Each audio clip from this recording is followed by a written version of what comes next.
ಶಂಕರಾಚಾರ್ಯ ಮಧ್ಯಮಾಂ ಅಸ್ಮದಾಚಾರ್ಯ ಪರ್ಯಂತಾಂ ವಂದೇ ಗುರು ಪರಂಪರಾಂ ವಂದೇ ಗುರು ಪರಂಪರಾಂ. ನಾವು ನಿನ್ನಿನ ದಿವಸ ಅನುಭವ ಸಾರದ ಮೊದಲನೆಯ ಸಂಧಿಯ ಮೊದಲನೇ ಸೂತ್ರವನ್ನು ನೋಡಿದ್ವಿ. ಈಗ ಎರಡನೇ ಸೂತ್ರವನ್ನು ನೋಡ್ಬೇಕು. ಸೂತ್ರ: ಸಕಲ ವೇದಾಂತ ಸಾರವನ್ನೇ ತಿಳಿಯುವಂತೆ ಸಾಧಕರಿಗೆ ಈ ಪ್ರಕರಣದೋಳು ಒಲಿದು ಒಲಿವೆನು. ಶ್ರುತಿಯನ್ನೇ ಸ್ಮರಿಸಿ ಪೇಳ್ದತಿಶಯದ ಋಷಿವಾಕ್ಯ ಸ್ಮೃತಿಯನಿಸಿ ಲೋಕ ತೊಳು ಸೇವ್ಯವೆನಿಸಲಾ ಶ್ರುತಿಯೇ ಪ್ರಮಾಣವ ಕೆಳರ್ಗೆ ಅದರೋಳುತ್ತರ ಬಾಗೆ ಅದು ತಾನೇ ಉಪನಿಷತ್ತದರಿಂದೆ ಮುಕ್ತಿ ಅಹುದು ವಿದ್ಯಾ ತತ್ವವದರೋಳುವುದಾದ ಕಥದಿಂದ ತನ್ನಲ್ಲಾದಿಯ ವಿದ್ಯೆಯಂ ನಾಡೆ ಕೆಡಿಸಿ ಪರಮೋನ್ನತಿಯ ನೈದಿ ಸುವಕಾರಣಂ ವಿದ್ಯಗನ್ನವ್ಯೆ ಸೂಪನಿಷದರ್ಥ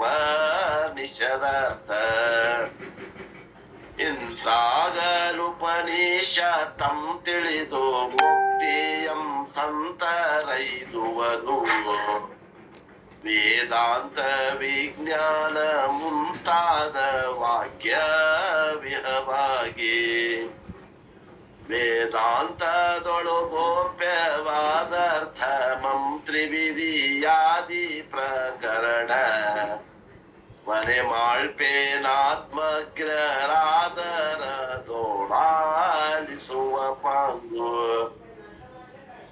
ಕುಂದದನುಭವ ಸಾರವೆಂದಿದಕ್ಕೆ ಪೆಸರನಾನಂದದಿಂದಾತ್ಮ ಮಿದರಿಡಲು ಪೇಳ್ವೇನೊಲವಿಂದೆ ಸಾಧಕರು ತಿಳಿಯುವಂತೆ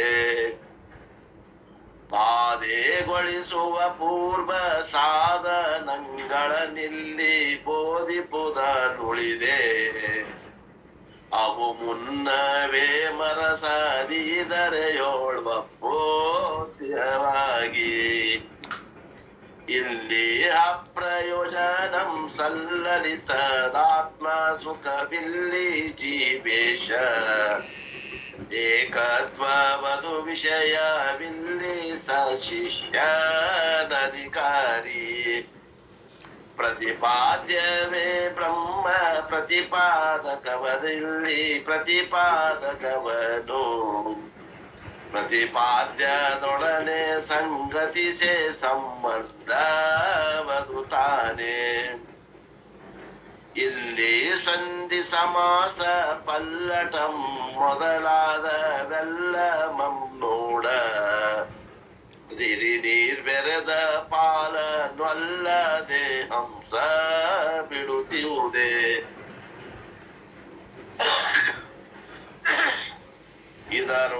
ಇದರೋಳರ್ಥವೆಲೇಸು ಪದ ಬಂದದೊಳು ಪ್ರಾಸು ಮೊದಲಾದವಿಲ್ಲ ತಿರೆ ತೊಡವ ನುಳಿದು ಕೂಡಿದ ಕಾಂತೆಯಂತೆ ಸೊಗಸಕ್ಕೂ ಏನಾನು ದೋಷಂ ನಿಜಾನುಭವದೊಳಗಿರ್ತೊಳೆದೆ ನಂ ತಿದ್ದಿ ತಿಳುವುದು ಶಾಂಭವ ಜ್ಞಾನ ಸಂಪನ್ನರಿದರಲ್ಲಿ ತ್ವದನಿಂದೆ ನುಡಿಯ ಶಿಶುವದರಲ್ಲಿ ತಪ್ಪು ತಚ್ಚದುರರಾರಯ್ಯ ಅಂತಾವ ದೋಷ ಮಿದರಿದರೋಳ್ವಲಿಗೊಪ್ಪುವುದು ಸುಖಿಗಳು ಮುನ್ನೀನ ತ್ರಿವಿಧಿ ಸೊಗಸಂ ನೀಡುತ್ತಿರಲಿದೆ ನನ್ನ ನಾಲ್ಪುದು ಸಂಜೆಯೊಳು ಶಶಿ ಬೆಳಗು ಚೊನ್ನ ಬಿರಿಸೊಡರಿ ಗೆಳಸರೆ ಶ್ರುತಿಯ ಸಂಸ್ಮೃತಿಯ ಸಮ್ಮತವಾದ ಕಥದಿಂದ ಇದನತಿಶಯಿಸಿ ಕೇಳ್ದು ಅರಸಿ ನೊಪ್ಪದೊಳು ಸಂಗತವಾದ ರಾಯ ಸದಮೂಲು ಗುರುಬೋಧೆಯಂ ಪರಾತ್ಪರವಪ್ಪ ಚಿತ್ತೋ ತನ್ನಿರವೆಂದು ನಿಜವ ನರಿದ ನಿಜ ನಿಜ ಗುಣ ಯೋಗಿ ವಿರಚಿಸದೀನಿ ಕೃತಿಯ ನಿಲ್ಲಿ ಗುರುಬೋಧೆಯಂ ಪರಾತ್ಪರವಪ್ಪ ಚಿತ್ತೋ ತನ್ನಿರವೆಂದು ನಿಜವ ನರಿದ ನಿಜ ಗುಣಯೋಗಿ ವಿರಚಿಸದ ನೀ ಕೃತಿಯ ನಿಲ್ಲಿ. ಪ್ರಕರಣ ಸ್ಥಿತಿ ಸೂತ್ರ ನಿರೂಪಣೆ ಸೂತ್ರ 2ಕ್ಕೆ ತ್ರಿಪಿದಿ 22. ಓದಾಕ್ ಕಲಿಬೇಕು. ಆ ವರ್ಗದ ಮೊದಲ ಮುಂದಿನ ಪದ್ಯವನ್ನ ಓದಿರ್ಬೇಕು. ಈ ನಾಳೆ ಈ ಪದ್ಯ ಮುಗಿದಿಲ್ಲ, ಈ ಪದ್ಯ ಮುಗಿಯಾಕ ಒಂದು 5-6 ದಿನ ಬೇಕಾಗ್ತದೆ. ಈ ಪದ್ಯವನ್ನ ದಿನಾನು ಎಲ್ಲರೂ ಚಾಂಟ್ ಮಾಡ್ಬೇಕು. ಇದೇ ದಾಟಿಯಲ್ಲಿ ಚಾಂಟ್ ಮಾಡ್ಬೇಕು. ಪ್ರಯತ್ನ ಮಾಡ್ರಿ. ಬರಂಗಿಲ್ಲ ಅಂದ್ರೆ ಬರುವುದೇ ಇಲ್ಲ. ಪ್ರಯತ್ನ ಮಾಡಿದ್ರೆ ಬರ್ತಾವ. ಬಳಿಕ ಹಿಂದಿನ ಸೂತ್ರದಲ್ಲಿ ಮಂಗಳವನ್ನು ಮಾಡಿ ಈಗ ಈ ಸೂತ್ರದಲ್ಲಿ ಗ್ರಂಥದ ಸಾರ್ಥಕ್ಯವನ್ನು, ಆ ಗ್ರಂಥದ ನಿರ್ದೋಷತ್ವವನ್ನು ಪ್ರತಿಪಾದನೆಯನ್ನು ಮಾಡುತ್ತಾರೆ. ಸಕಲ ವೇದಾಂತ ಸಾರವನ್ನೇ ತಿಳಿದಂತೆ ಸಾಧಕರಿಗೆ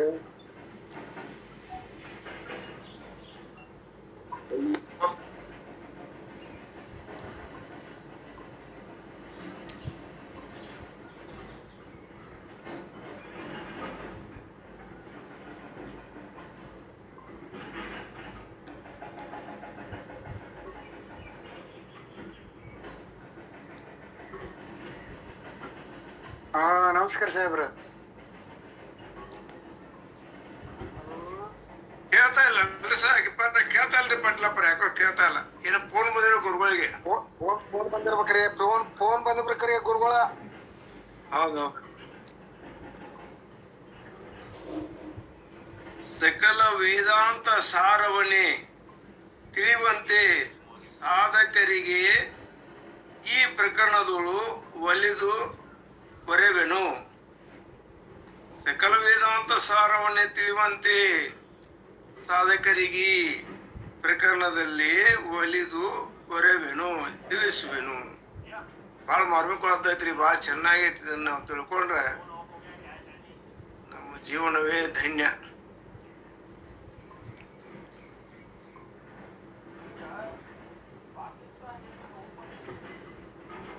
ಅನುಭವ ಸಾರ ಅಂತ ಹೆಸರಿಟ್ರಿ ಅವರು. ವೇದಾಂತ ಸಾರನ ಐತದ. ಹ್ಞೂನ್ರಪ್ಪ, ವೇದಾಂತ ಸಾರ ನೋಡ್ರಿ. ವೇದಾಂತ ಸಾರವನ್ನೇ ತಿಳಿಯುವಂತೆ, ಅದು ತಿಳಿಯುವಂತೆ ಯಾರಿಗೆ? ಅನುಭವಕ್ಕೆ ಬರುವಂಗ. ಹ್ಞೂನ್ರಪ್ಪ, ಅನುಭವಕ್ಕೆ ಬರುವಂಗ ಸಾಧಕರಿಗೆ ಈ ಪ್ರಕರಣದು ಒಲಿದು ನೋಡಪ್ಪ, ಒಲಿದು ಬರೆವೆನು. ಮರುಕ ಶ್ರೀಮಂತ ನಿಜ ಶಿವರಿಗೆ ಎಷ್ಟು ಆಸ್ಪತ್ರೆಗೆ ಹೊಂದಿಸ್ಯಾರ ನೋಡ್ರಿ. ಅಲ್ಲ, ಉದ್ಧಾರ ಮಾಡ್ಲಿ ಅನ್ನುವಂತ ಒಂದು ಕರುಣಾ ದೃಷ್ಟಿಯಿಂದ ಹೇಳ್ತೀನಿ ಅಂತ ಹೇಳ್ತಾರ. ಹ್ಞೂನ್ರಪ್ಪ, ಕಳಕಳಿ ಎಟ್ಟದ್ ನೋಡ್ರಿ. ಕಳಕಳಿ. ಬಾಳ ಅಂತ ಒಲಿದು ಅಂದ್ರೆ ಕಳಕಳಿ. ಸರ್ ಬಂದಿಲ್ರಿ? ಬಂದಿಲ್ರಿ. ಹೇಳ್ರಿ ಮತ್ತ ಅವ್ರದ್ದು ಅಜ್ಜರ್ದು ಇವ್ರದ್ದು ಸಾಹೇಬ್ರದ್ದು ಬಂದ. ಸಾಧಕರಿಗೆ ಈ ಪ್ರಕರಣದೋಳು ಒಲಿದು ಒರೆಯುವೆನು.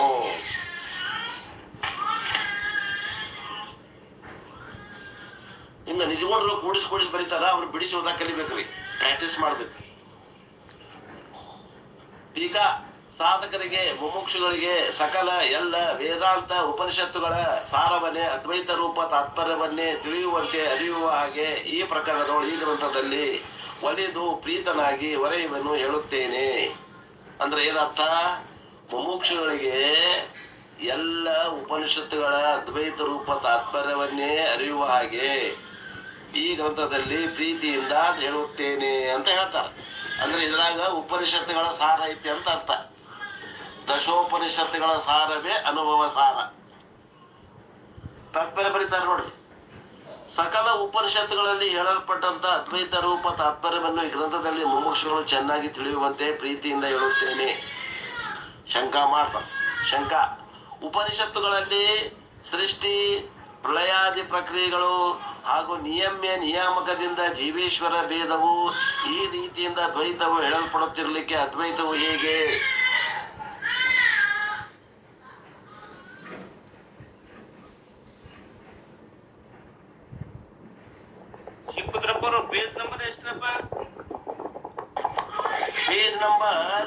20 ನಮ್ದ್ರಾಗ 20 ಹಳೆ ಬುಕ್ನಾಗ 20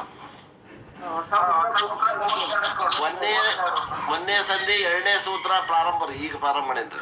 1ನೇ ಸಂಧಿ 2ನೇ ಸೂತ್ರ. ಪ್ರಶ್ನೆ ಮಾಡ್ತಾನ ಶಿಷ್ಯ, ಅದ್ವೈತ ಅದ್ವೈತ ಅಂತ ತಿಳ್ಕೊಂಡು ಹೇಳಾಗತ್ತೀರಿ ಗುರುಗಳ, ಆದ್ರ ಉಪನಿಷತ್ತುಗಳಲ್ಲಿ ಸೃಷ್ಟಿ ಮತ್ತು ಪ್ರಳಯಾದಿಗಳನ್ನ ಪ್ರಕ್ರಿಯೆಗಳದಾವ. ಈಶ್ವರ ನಿಯಮ್ಯ ನಿಯಾಮಕ ಅದಾನ, ಜೀವೇಶ್ವರ ಭೇದ ಐತಿ ಅಂತ ತಿಳ್ಕೊಂಡು ಹೇಳ್ಕೊಂತ ಬಂದಿರಿ. ಮತ್ತೆ ಇದು ದ್ವೈತ ಆತೋ ಏನ್ ಅದ್ವೈತ ಆತೋ? ಉಪನಿಷತ್ತುಗಳಲ್ಲಿ ದ್ವೈತ ಐತಿ, ಆದ್ರೂ ಕೂಡ ನೀವು ಅದ್ವೈತ ಅಂತ ಅನ್ನಾಗತ್ತೀರಲ್ಲ,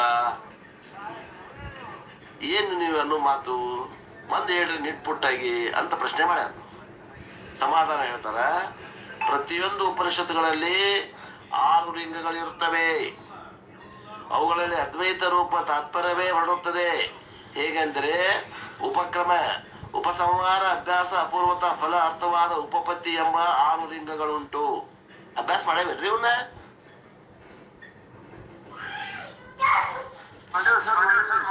ಮಾಡೇವಿ. ಎಲ್ಲಿ ಮಾಡೇವ್ರಿ? ಹಿಂದಿನ ಉಪನಿಷತ್ನ ಹೇಳ್ಬಿಟ್ರ ಅವ್ರು ಶಿವಪುತ್ರಪ್ಪನವ್ರು.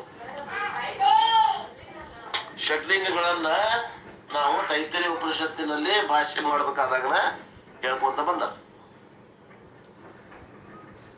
ಈ 6 ಲಿಂಗಗಳ ಮೂಲಕ ಅಂದ್ರೆ ಒಂದು ಚೌಕಟ್ನಾಗ ಅದನ್ನ ಎಳ್ಕೊಂಡು ಹೋಗ್ತದೆ ವಿಷಯನ್ನ. ಅಂದಾಗ ಅಲ್ಲಿ ಏನಾಗ್ತದ, ವಿಷಯಾಂತರ ಆಗುದಿಲ್ಲ.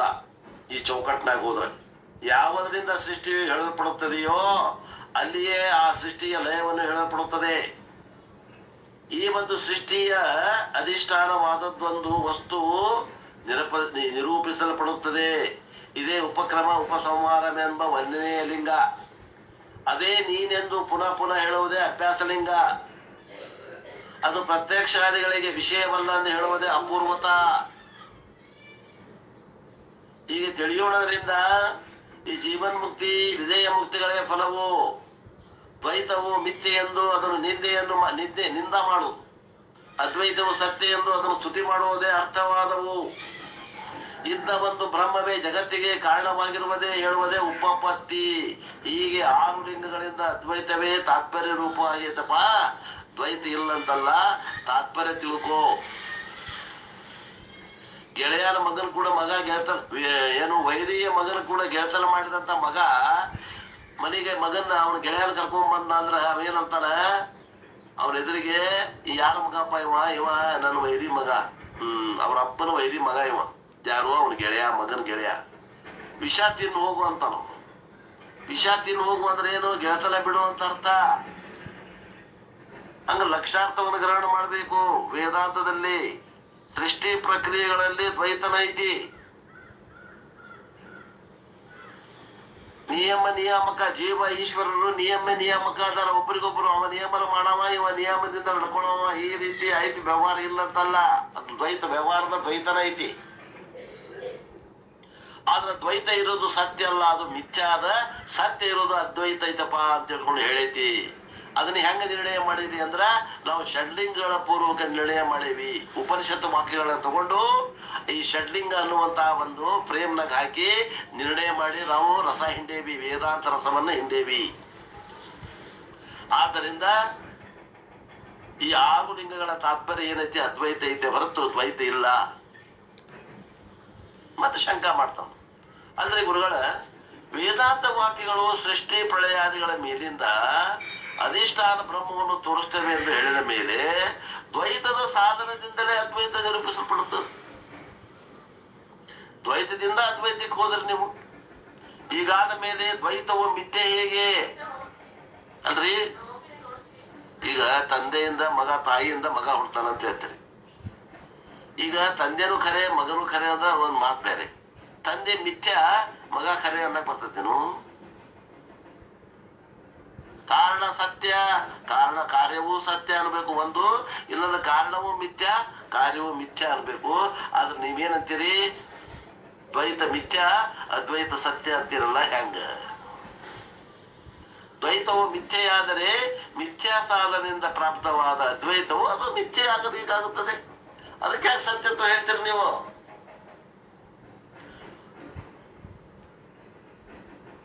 ಅವಾಗ ಸಮಾಧಾನ ಹೇಳ್ತಾರೆ. ನೋಡಿ ಪ್ರಶ್ನೆ ಹೆಂಗದ ನೋಡ್ರಿ, ಮತ್ ಸ್ವಲ್ಪ ಏನು ಹೇಳಿದ್ರೆ ಇಷ್ಟು ಬಿಡಿಸಿ ಹೇಳಿದ್ರ ಅರ್ಥ ಆಗತ್ತಿಲ್ಲ ನನ್ಗೆ ಗೊತ್ತಿಲ್ಲ ಬಾಳ ಮಂದಿಗೆ. ನಾನಂತೂ ನನ್ನ ಸ್ಪೀಡ್ನಾಗ ಹೊಂಟೇನಿ, ಯಾರಿಗೆ ತಿಳಿಯಂಗಿಲ್ಲ ಕೇಳ್ರಿ, ತಿಳಿಲಿಲ್ಲ ಅಂತ ಹೇಳ್ರಿ, ಮತ್ತೆ ಇದನ್ನ ಸ್ವಲ್ಪ ಇನ್ನೊಮ್ಮೆ ನಿಧಾನವಾಗಿ ಹೇಳ್ತೇನೆ. ತಿಳಿದೈತಂದ್ರೆ ಫಾಸ್ಟ್ ಹೋಗೋಣ, ತಿಳಿಲಿಕ್ಕಂದ್ರೆ ಸ್ಲೋ ಹೋಗೋಣ, ಹೇಳ್ಕೊಂತ ಬರ್ರಿ. ಸಮಾಧಾನ ಹೇಳ್ತಾರ ನೋಡ್ರಿ. ಅದ್ವೈತವೇ ಮೊದಲೇ ಸ್ವತಃ ಸಿದ್ಧವಿರುತ್ತದೆ. ನೋಡ್ರಿ ಯಾಕೆ ನಾವು ಅದ್ವೈತ ಹೇಳಾಗತ್ತೇವಂದ್ರ, ಸ್ವತಃ ಸಿದ್ಧ ಅಂದ್ರ ಸ್ವತಂತ್ರವಾಗಿ ಯಾವಾಗ್ಲೂ ಮೊದಲಿನಿಂದ ಇರುವಂತಹದ್ದು, ಕೊನೆಯವರೆಗೆ ಇರುವಂತಹದ್ದು, ಬದಲಾವಣೆ ಆಗದೆ ಇರುವಂತಹದ್ದು ಯಾವುದು? ಅದ್ವೈತ. ನಡುವ ಬರ್ತದ ಇದು ನಡಕ ದ್ವೈತ ಬಂದ, ಅದು ದ್ವೈತ ಬಂದ ಆ ಮಿಥ್ಯಾ ಸತ್ತ ಏನದ ಕಲ್ಪಿತವಾಗಿ ಬಂದ ಹೋಗ್ಬಿಡ್ತದ. ಆ ಮಿಥ್ಯಾವಾದಂತ ಜಗತ್ತಿಗೆ ಅಧಿಷ್ಠಾನವಾದಂತಹದ್ದು ಸತ್ಯವಾದಂತ ಬ್ರಹ್ಮ ಯಾವಾಗಲೂ ಇರ್ತದ ಅಂತ ಹೇಳ್ತೀವಿ ನಾವು. ಆದ್ರಿಂದ ಅದು ನಿತ್ಯ, ಇದು ಅನಿತ್ಯ, ಅದು ಸತ್ಯ, ಇದು ಮಿಥ್ಯೆ, ಹಿಂಗ ಹೇಳ್ತೇವಪ್ಪ ನಾವು ಅಂತ ಹೇಳ್ತಾರೆ. ಅದ್ವೈತವು ಮೊದಲೇ ಸ್ವತಃ ಸಿದ್ಧವಿರುತ್ತದೆ. ಅದು ಯಾವ ಸಾಧನದಿಂದಲೂ ಅಂದ್ರೆ ಕರ್ಮ ಫಲದಂತೆ ಸಾಧ್ಯವಾಗಿಲ್ಲ. ಕರ್ಮ ಮಾಡಿ ಕರ್ಮದ ಫಲ ಬರ್ತೈತಲ್ಲ, ಹಂಗಲ್ಲದು, ಯಾವಾಗ್ಲೂ ಐತದು. ಮತ್ತು ಶಾಕಾಗ್ರ ಚಂದ್ರನಂತೆ ಅದ್ವೈತ ಬ್ರಹ್ಮದ ಜ್ಞಾನವು ಶಿಷ್ಯನ ಬುದ್ಧಿಯಲ್ಲಿ ಪ್ರವೇಶಿಸುವುದಕ್ಕಾಗಿ ತಟಸ್ಥ ಲಕ್ಷಣ ದ್ವಾರ ವೇದಾಂತ ವಾಕ್ಯಗಳು ಬೋಧವನ್ನು ಮಾಡುತ್ತವೆ ಹೊರತು ಅದ್ವೈತ ಸಿದ್ಧಿಗೋಸ್ಕರವಲ್ಲ. ನೋಡ್ರಿ ಈ ಶಬ್ದ ಹೊಸಬರಿಗೆ ಅರ್ಥ ಆಗುದು, ನಾ ಬಿಡಿಸಿ ಹೇಳ್ತೇನೆ ನೋಡ್ರಿ. ಈಗ ಬಿದಿಗೆ ಚಂದ್ರದಾನ, ಬಿದಿಗೆ ಚಂದ್ರ, ಬಿದಿಗೆ ಚಂದ್ರ ಆಕಾಶದೊಳಗ ಸ್ಪಷ್ಟ ಅದಾನ ಅಸ್ಪಷ್ಟ ಅದಾನ್ರಿ?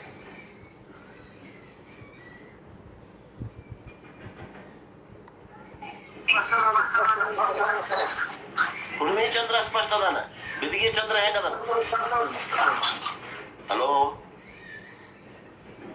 ಹೇಳ್ರಿ ಶಿವಪುತ್ರಪ್ಪನವ್ರ, ಹುಣ್ಣಿಮೆ ಚಂದ್ರ ಮತ್ತು ಬಿದಿಗೆ ಚಂದ್ರ ಯಾವ್ದು ಸ್ಪಷ್ಟ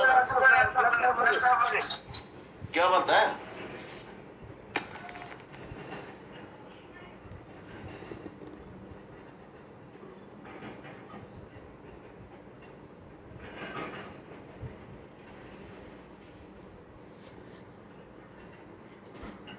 ಏನು ಹೊಳಿದಿಲ್ಲ.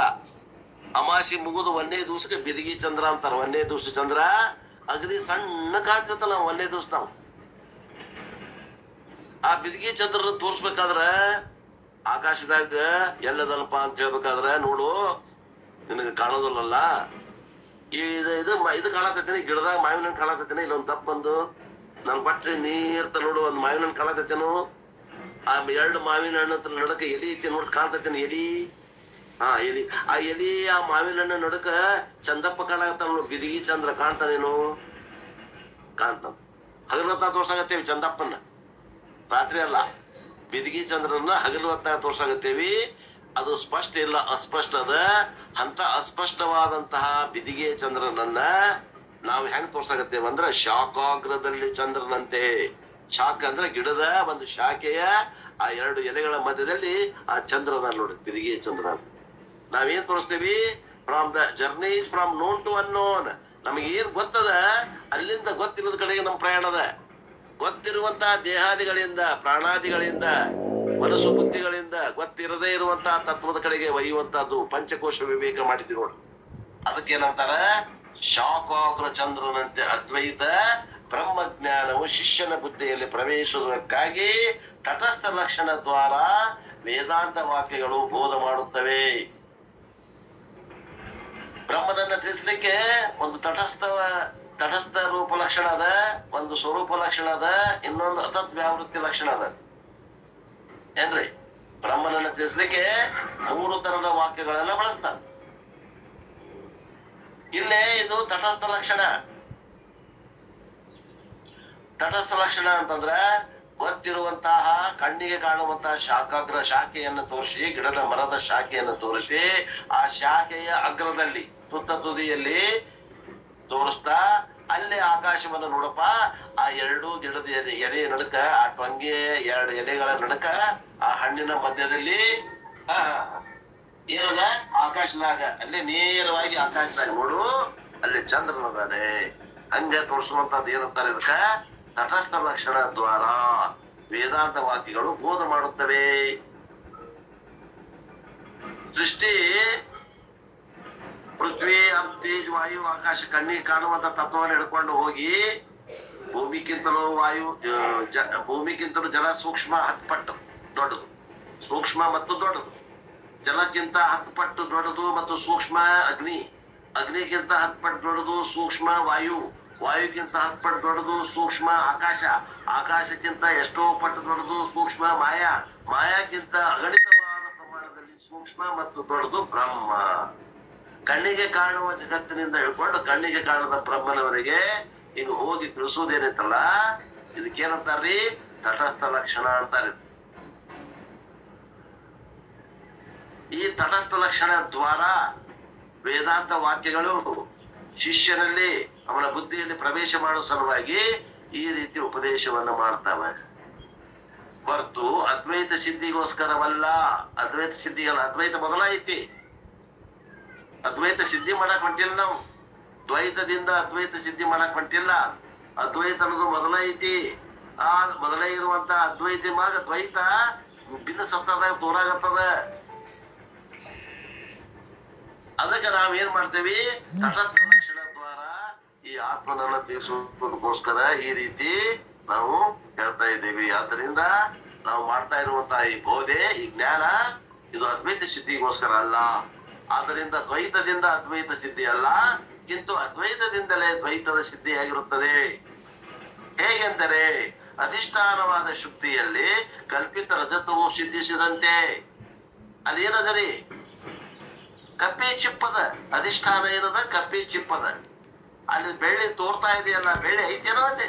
ಬೆಳ್ಳಿ ಇಲ್ಲದನ ತೋರಾಗತ್ತದ. ಆ ಕಪ್ಪೆ ಚಿಪ್ಪಿನ ಒಳಮೈಯಲ್ಲಿ ಹೊಳಪ ಐತಿ. ಆ ಹೊಳಪು ನಮಗ ಬೆಳ್ಳಿ ಆಗಿ ತೋರಾಗತ್ತದ. ಭ್ರಮ ಆಗೈತಿ ನಮಗ. ಭ್ರಮೆಯಿಂದ ಕಪ್ಪೆ ಚಿಪ್ಪಿನಲ್ಲಿ ಕಲ್ಪಿತ ರಜತ ತೋರ್ತದ. ಹಾಗೆ ಅಧಿಷ್ಠಾನವಾದ ಅದ್ವೈತದಲ್ಲಿ ಈ ಕಲ್ಪಿತ ದ್ವೈತವು ಪ್ರತೀತಿಯಾಗುತ್ತದೆ. ತಿಳ್ಕೊಡ್ರಿ, ಅಧಿಷ್ಠಾನವಾದ ಅದ್ವೈತದಲ್ಲಿ ಕಲ್ಪಿತ ದ್ವೈತವು ಪ್ರತೀತಿಯಾಗುತ್ತದೆ. ಉದಾಹರಣೆ ಹೆಂಗ? ಅಧಿಷ್ಠಾನವಾದ ಹಗ್ಗದಲ್ಲಿ ಕಲ್ಪಿತವಾದ ಹಾವು ತೋರುತ್ತದೆ. ಆದ್ದರಿಂದ ದ್ವೈತವು ಮಿಥ್ಯ, ಅದ್ವೈತವೇ ಸತ್ಯ.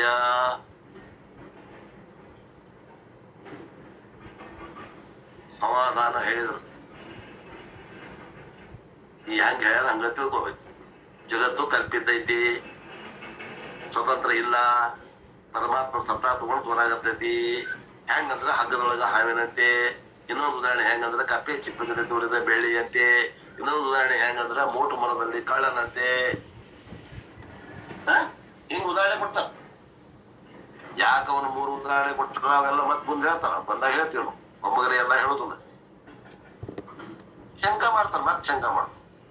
ಅಲ್ರಿ, ದ್ವೈತಕ್ಕ ವಿರೋಧವಾದಂತ ಅದ್ವೈತ ಅಂತ ಹೇಳ್ತಾರ. ಈ 2 ಟಗರುಗಳ ಹೋರಾಟದಂತೆ ದ್ವೈತ ಅದ್ವೈತಗಳು ವಿರುದ್ಧವಾಗಿರುವುದರಿಂದ ಸಮಾನ ಸತ್ತ ಉಳ್ಳದ್ದಾಗಿರುತ್ತವೆ. ಆದ್ದರಿಂದ ಅದ್ವೈತವು ಹೇಗೆ ಸತ್ಯವೋ ಹಾಗೆ ದ್ವೈತವಾದರೂ ಸತ್ಯ ಉಂಟು. ಅಲ್ರಿ, ಈಗ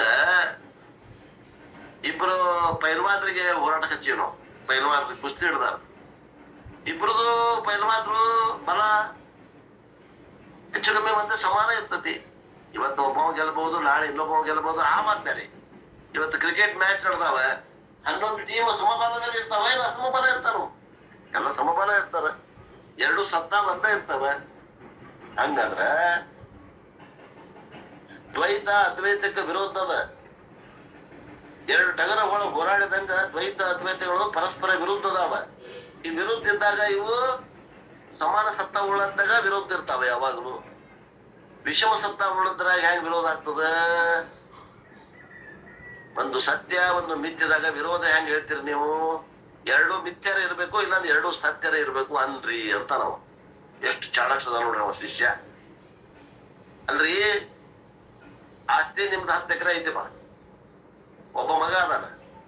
ಕನಸಿನಾಗ ಒಬ್ಬ ಮಗ ಹುಟ್ಟಿದ ಅಂತ ತಿಳ್ಕೊಂಡು ಕನಸಿನಾಗ ಮಗಗ ಮತ್ತು ಈ ವಾಸ್ತವಿಕವಾಗಿ ಮಗುವನ್ನ ಇಬ್ಬರೊಳಗ ಆಸ್ತಿ ಹಂಚ್ರಿ ಅಂದ್ರ ಇಬ್ಬರಿಗೆ ಹಂಚ್ತೀರಿ. ಆಸ್ತಿ ಅದನ್ನ ಒಬ್ಬರಿಗೆ ಹಂಚ್ತೀರಿ. ಹಂಗ ಇವ್ರು ಪರಸ್ಪರ ವಿರೋಧ ಅದಾರಲ್ಲ. ಇವ್ರು ಸಮಾನ ಸತ್ತವ್ರ ಬಿನ್ ಸತ್ತ ಅಂತ ಹೆಂಗ್ ಅಂತೀರಿ ನೀವು? ಕಲ್ಪಿತ ಅಂತ ಹೆಂಗ್ ಅಂತೀರಿ? ಈ ಜಗತ್ ಕಲ್ಪಿತ ಇಲ್ಲ ಅಂತನವ. ನೀವು ಕಲ್ಪಿತ ಅನ್ನಾಗತ್ತೀರಿ, ಜಗತ್ ಕಲ್ಪಿತ ಇಲ್ಲ, ಇದು ವಾಸ್ತವಿಕ ಐತಿ. ಸಮಾನ ಸತ್ತ ಉಳದೈತಿ. ಬ್ರಹ್ಮ ಹೆಂಗ ಸತ್ತ ಉಳದೈತೋ ಅಷ್ಟೇ ಸತ್ತ ಉಳದ್ದು ಜಗತ್ತ ಐತಿ ಅಂತ ನಾವ ತಿಳಿಯಾಗತ್ತೇನ್ರಿ? ಸಮಸತ್ತ ಉಳದ್ದು ನಾವ. ಆದ್ದರಿಂದ ಅದ್ವೈತವು ಹೇಗೆ ಸತ್ಯವೋ ಹಾಗೆ ದ್ವೈತವಾದರೂ ಸತ್ಯ ಉಂಟು. ಅವ ಜಗತ್ ಸತ್ಯತ್ವ ಬುದ್ಧಿಯಿಂದ ಬಂದನಲ್ಲ, ಅದಕ್ಕೆ ಪ್ರಶ್ನೆ ಮಾಡ್ತಾನೆ. ಜಗತ್ ಸತ್ಯ ಅದ, ಅದ್ವೈತರು ಸತ್ಯ ಇದ್ರೆ ಇದ್ದಿತ್ತು ನಮಗ್ ಗೊತ್ತಿಲ್ಲ. ಒಂದಕ್ಕೊಂದು ವಿರೋಧ ಧರ್ಮಗಳದಾವ, ಎರಡು ಟಗರುಗಳಂತೆ ಹೋರಾಡ್ತಾವ. ಈ ದ್ವೈತ ಅದ್ವೈತಗಳ ವಿರೋಧ ಆಗ್ಯಾವ, ಸಮಾನ ಸತ್ವ ಉಳ್ಳದ್ದು ಆಗ್ಯಾವ. ಆದ್ರಿಂದ ಅದ್ವೈತವು ಹೇಗೆ ಸತ್ಯವೋ ಹಂಗ ದ್ವೈತವು ಸತ್ಯ ಅನ್ರಿ, ಮಿಥ್ಯ ಅನ್ನಕ್ ಹೋಗ್ಬೇಡ್ರಿ ಅಂತಾನವ. ಏನಾಕತ್ರಿ ಅದನ್ನು ಸತ್ಯ ಅಂದ್ರೆ ಏನಾಕತಿ? ಯಾರು ವಿಚಾರ ಮಾಡಿ ಹೇಳ್ರಿ. ನಿಮ್ಗೆ ಎಷ್ಟ ಚಾಣಾಕ್ಷಮತಿಗಳ ಅದಿರಿ ನೋಡ್ತೀನಿ ನಾನು. ಇವನ್ನೆಲ್ಲ ಮುಚ್ಕೋಬೇಕ, ಸಮಾಧಾನ ಪ್ರಶ್ನೆ ಶಂಕಾ ಮಾಡ್ಕೋಬೇಕ. ಎರಡೂ ಸತ್ಯ ಅಂದ್ರ ಸರ ದ್ವೈತಾಪತಿ ಬರ್ತಾವ ಸರ್. ಎರಡೂ ಸತ್ಯ ಆಯ್ತು ಅಂದ್ರ ಸರ ದ್ವೈತಾಪತಿ ಬರ್ತತಿ. ಸಮುದ್ರ ನದಿ ಪ್ರವಾಹದಲ್ಲಿ ಎರಡು ಡೋಣಿ ಮೇಲೆ ಕಾಲಿಟ್ಟಂಗ ಅತಂತ್ರ ಆಕತ್ರಿ ಬಾಳವ್ರಿ. ಅತಂತ್ರ ಆಗ್ತತಿ ಒಂದ್ ಬರೋಬರಿ. ದ್ವೈತಾಪತ್ತಿ ಬರ್ತೈತಿ ಎರಡನೇದ್ದು. ನಾ ಬಂದ್ರ ಬರ್ಲಿ, ದ್ವೈತಾಪತ್ತಿ ಬಂದ್ರ ಬರ್ಲಿ ಅಂತೀನಿ. ಅದಕ್ಕೇನಂತೀರಿ ಮುಂದೆ? ಅದ ಸರ್ ಪ್ರವಾಹದಲ್ಲಿ ಎರಡು ಡೋಣಿ ಕಾಲಿಟ್ಟು ಅಂದ್ರ ಸರ್ ಒಂದ್ ಆ ಕಡೆ ಹೋಗ್ತದ್ರಿ, ಒಂದ್ ಈ ಕಡೆ ಹೋಗ್ತದ್ರಿ, ನಮ್ ಮೋಕ್ಷ ಆಗಂಗಿಲ್ರಿ. ಅದ್ವೈತದ ಹಾನಿ ಆಗ್ತದ್ರಿಪ್ಪ. ಅದ್ವೈತದ ಹಾನಿ ಆಗ್ತದೆ, ಎರಡು ಕಾಲಿಟ್ಟಂಗ ಆಗ್ತದೆ. ನಮ್ಗ ಸರಿಯಾದ ಒಂದು ದಿಶೆ ಒಳಗೆ ನಮ್ ಪ್ರಯಾಣ ಆಗುದಿಲ್ಲ. ಎಲ್ಲವೂ ಕರೆಕ್ಟ್ ಉತ್ತರನ ಇವು. Very good. ಇಷ್ಟರ ವಿಚಾರ ಮಾಡಕತ್ತಿರಂದ್ರ ಸಂತೋಷ ಪಡ್ಬೇಕು. ಇನ್ನೂ ಒಂದು ಅರ್ಥ ಐತಿ, ಇದು ಆಳವಾದ. ಇವೆಲ್ಲ ಮ್ಯಾಗ ಮ್ಯಾಗ ಕಾಣುವು. ಇನ್ನೂ ಅಷ್ಟು ಆಳವಾಗಿ ವಿಚಾರ ಮಾಡಿದ್ರೆ ಹೇಳ್ರಿ. ಹೇಳ್ರಿ. ವೇದಾಂತ ಪ್ರಕಾರ ಶ್ರುತಿ ಪ್ರಮಾಣ ಹೇಳ್ತದ ಬ್ರಹ್ಮ ಒಂದೇ ಸತ್ಯ ಅಂತ ಹೇಳ್ತೈತಿ, ಅದಕ್ಕೆ ವಿರೋಧ ಆಗ್ತದೆ ಮೊದ್ಲೇ. ಬ್ರಹ್ಮ ವೇದಾಂತ ವಾಕ್ಯಗಳಿಗೆ ವಿರೋಧ ಆಗ್ತದ. ಆ ವೇದಾಂತ ವಾಕ್ಯಗಳಿಗೆ ವಿರೋಧ ಆಗದಂಗ ನಾವು ನಿರ್ಣಯ ಮಾಡ್ಬೇಕಾಗ್ಯದ. ಷಡ್ಲಿಂಗದಾಗ ಹಾಕ್ಯವು ಉಪಕ್ರಮ, ಉಪಸಂಹಾರ ಏನ್ರಿ ಅವೆಲ್ಲ ಏನು ಅಭ್ಯಾಸ, ಅಪೂರ್ವತ, ಫಲಾರ್ಥವಾದ, ಉಪಪತ್ತಿ ಅಂತ 6 ಲಿಂಗಗಳನ್ನ ಹೇಳಿದ್ರಲ್ಲ. ಅಲ್ಲಿ ಅದ್ವೈತವೇ ವೇದಾಂತದ ವಾಕ್ಯಗಳು, ಉಪನಿಷತ್ ವಾಕ್ಯಗಳು ಪ್ರತಿಪಾದನೆ ಮಾಡ್ತಾ ಇದ್ದಾವ. ದ್ವೈತ ಮಿಥ್ಯ ಅಂತ ಹೇಳಾಗತ್ತಾವ.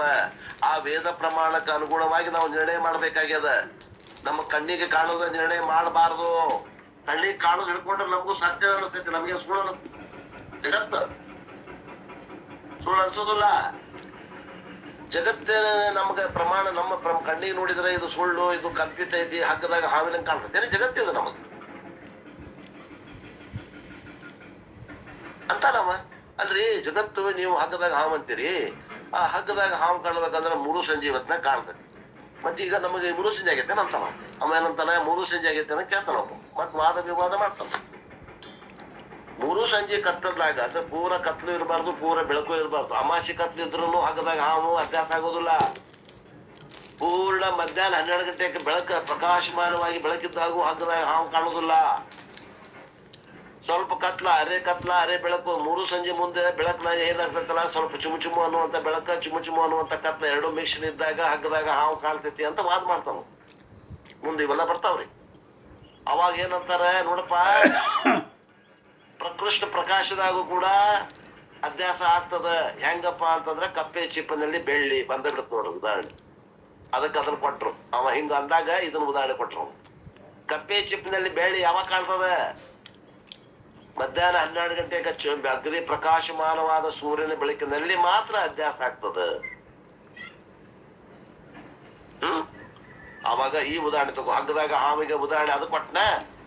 ಅವಾಗ ಇವ್ರು ಏನ್ ಮಾಡಿದ್ರು ನೋಡು, ಕಪ್ಪೆ ಚಿಪ್ಪಿನಾಗ ಬೆಳ್ಳಿ ಕಾಣ್ತತಿಲ್ಲೋ, ಸಮುದ್ರ ದಂಡಿಗೆ ಹೋಗಿ ನೋಡ್ರಿ, ಕಪ್ಪೆ ಚಿಪ್ಪಿನಾಗ ಬೆಳ್ಳಿ ಕಾಣ್ತತಿಲ್ಲ ನೋಡ್ಕೊಂಡ್ ಬಂದ್ ಹೇಳ್ರಿ. ಮಧ್ಯಾಹ್ನ 12 ಗಂಟೆಗೆ ಹೋಗ್ರಿ.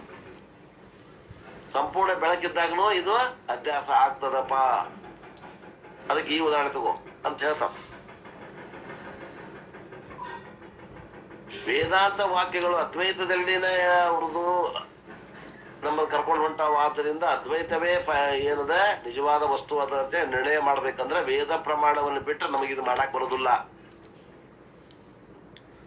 ಅದನ್ನ ವೇದ ಪ್ರಮಾಣವನ್ನು ಪ್ರಮಾಣ ಅಂತ ತಿಳ್ಕೊಂಡಾಗ ಈ ನಮ್ ತಿಳ್ಕೊಂಡಿದ್ದು ಇದು ಖರೆ ಅಂತ ಅನ್ಸಾಗತೈತಿ ಜಗತ್ತು, ಇದು ಖರೆ ಅನ್ಸೋದು ಸುಳ್ಳು ಅನ್ಸ್ಕೋಬೇಕಾಗ್ತದೆ. ಯಾವಾಗ ವೇದಾಂತ ಪ್ರಮಾಣಕ್ಕೆ ನಾವು ಮಾನ್ಯತೆ ಕೊಟ್ಟಾಗ ಈ ಬದಲಾವಣೆ ಆಗ್ತದೆ. ಅಲ್ಲಿ ಮಠ ಆಗುದಿಲ್ಲ, ಹರಿಬ್ರಹ್ಮ ಬಂದ್ರು ಆಗುದಿಲ್ಲ, ವೇದಾಂತದೊಳಗ ಪ್ರವೇಶನ ಆಗುದಿಲ್ಲ ಬುದ್ಧಿ. ನಾ ಇಷ್ಟು ಯಾಕೆ ಹೇಳಾಗತ್ತೀನಿ, ಅದು ಮರ್ಮದ ತಿಳ್ಕೊಡ್ರಿ ಪ್ರಾಜ್ಞರು.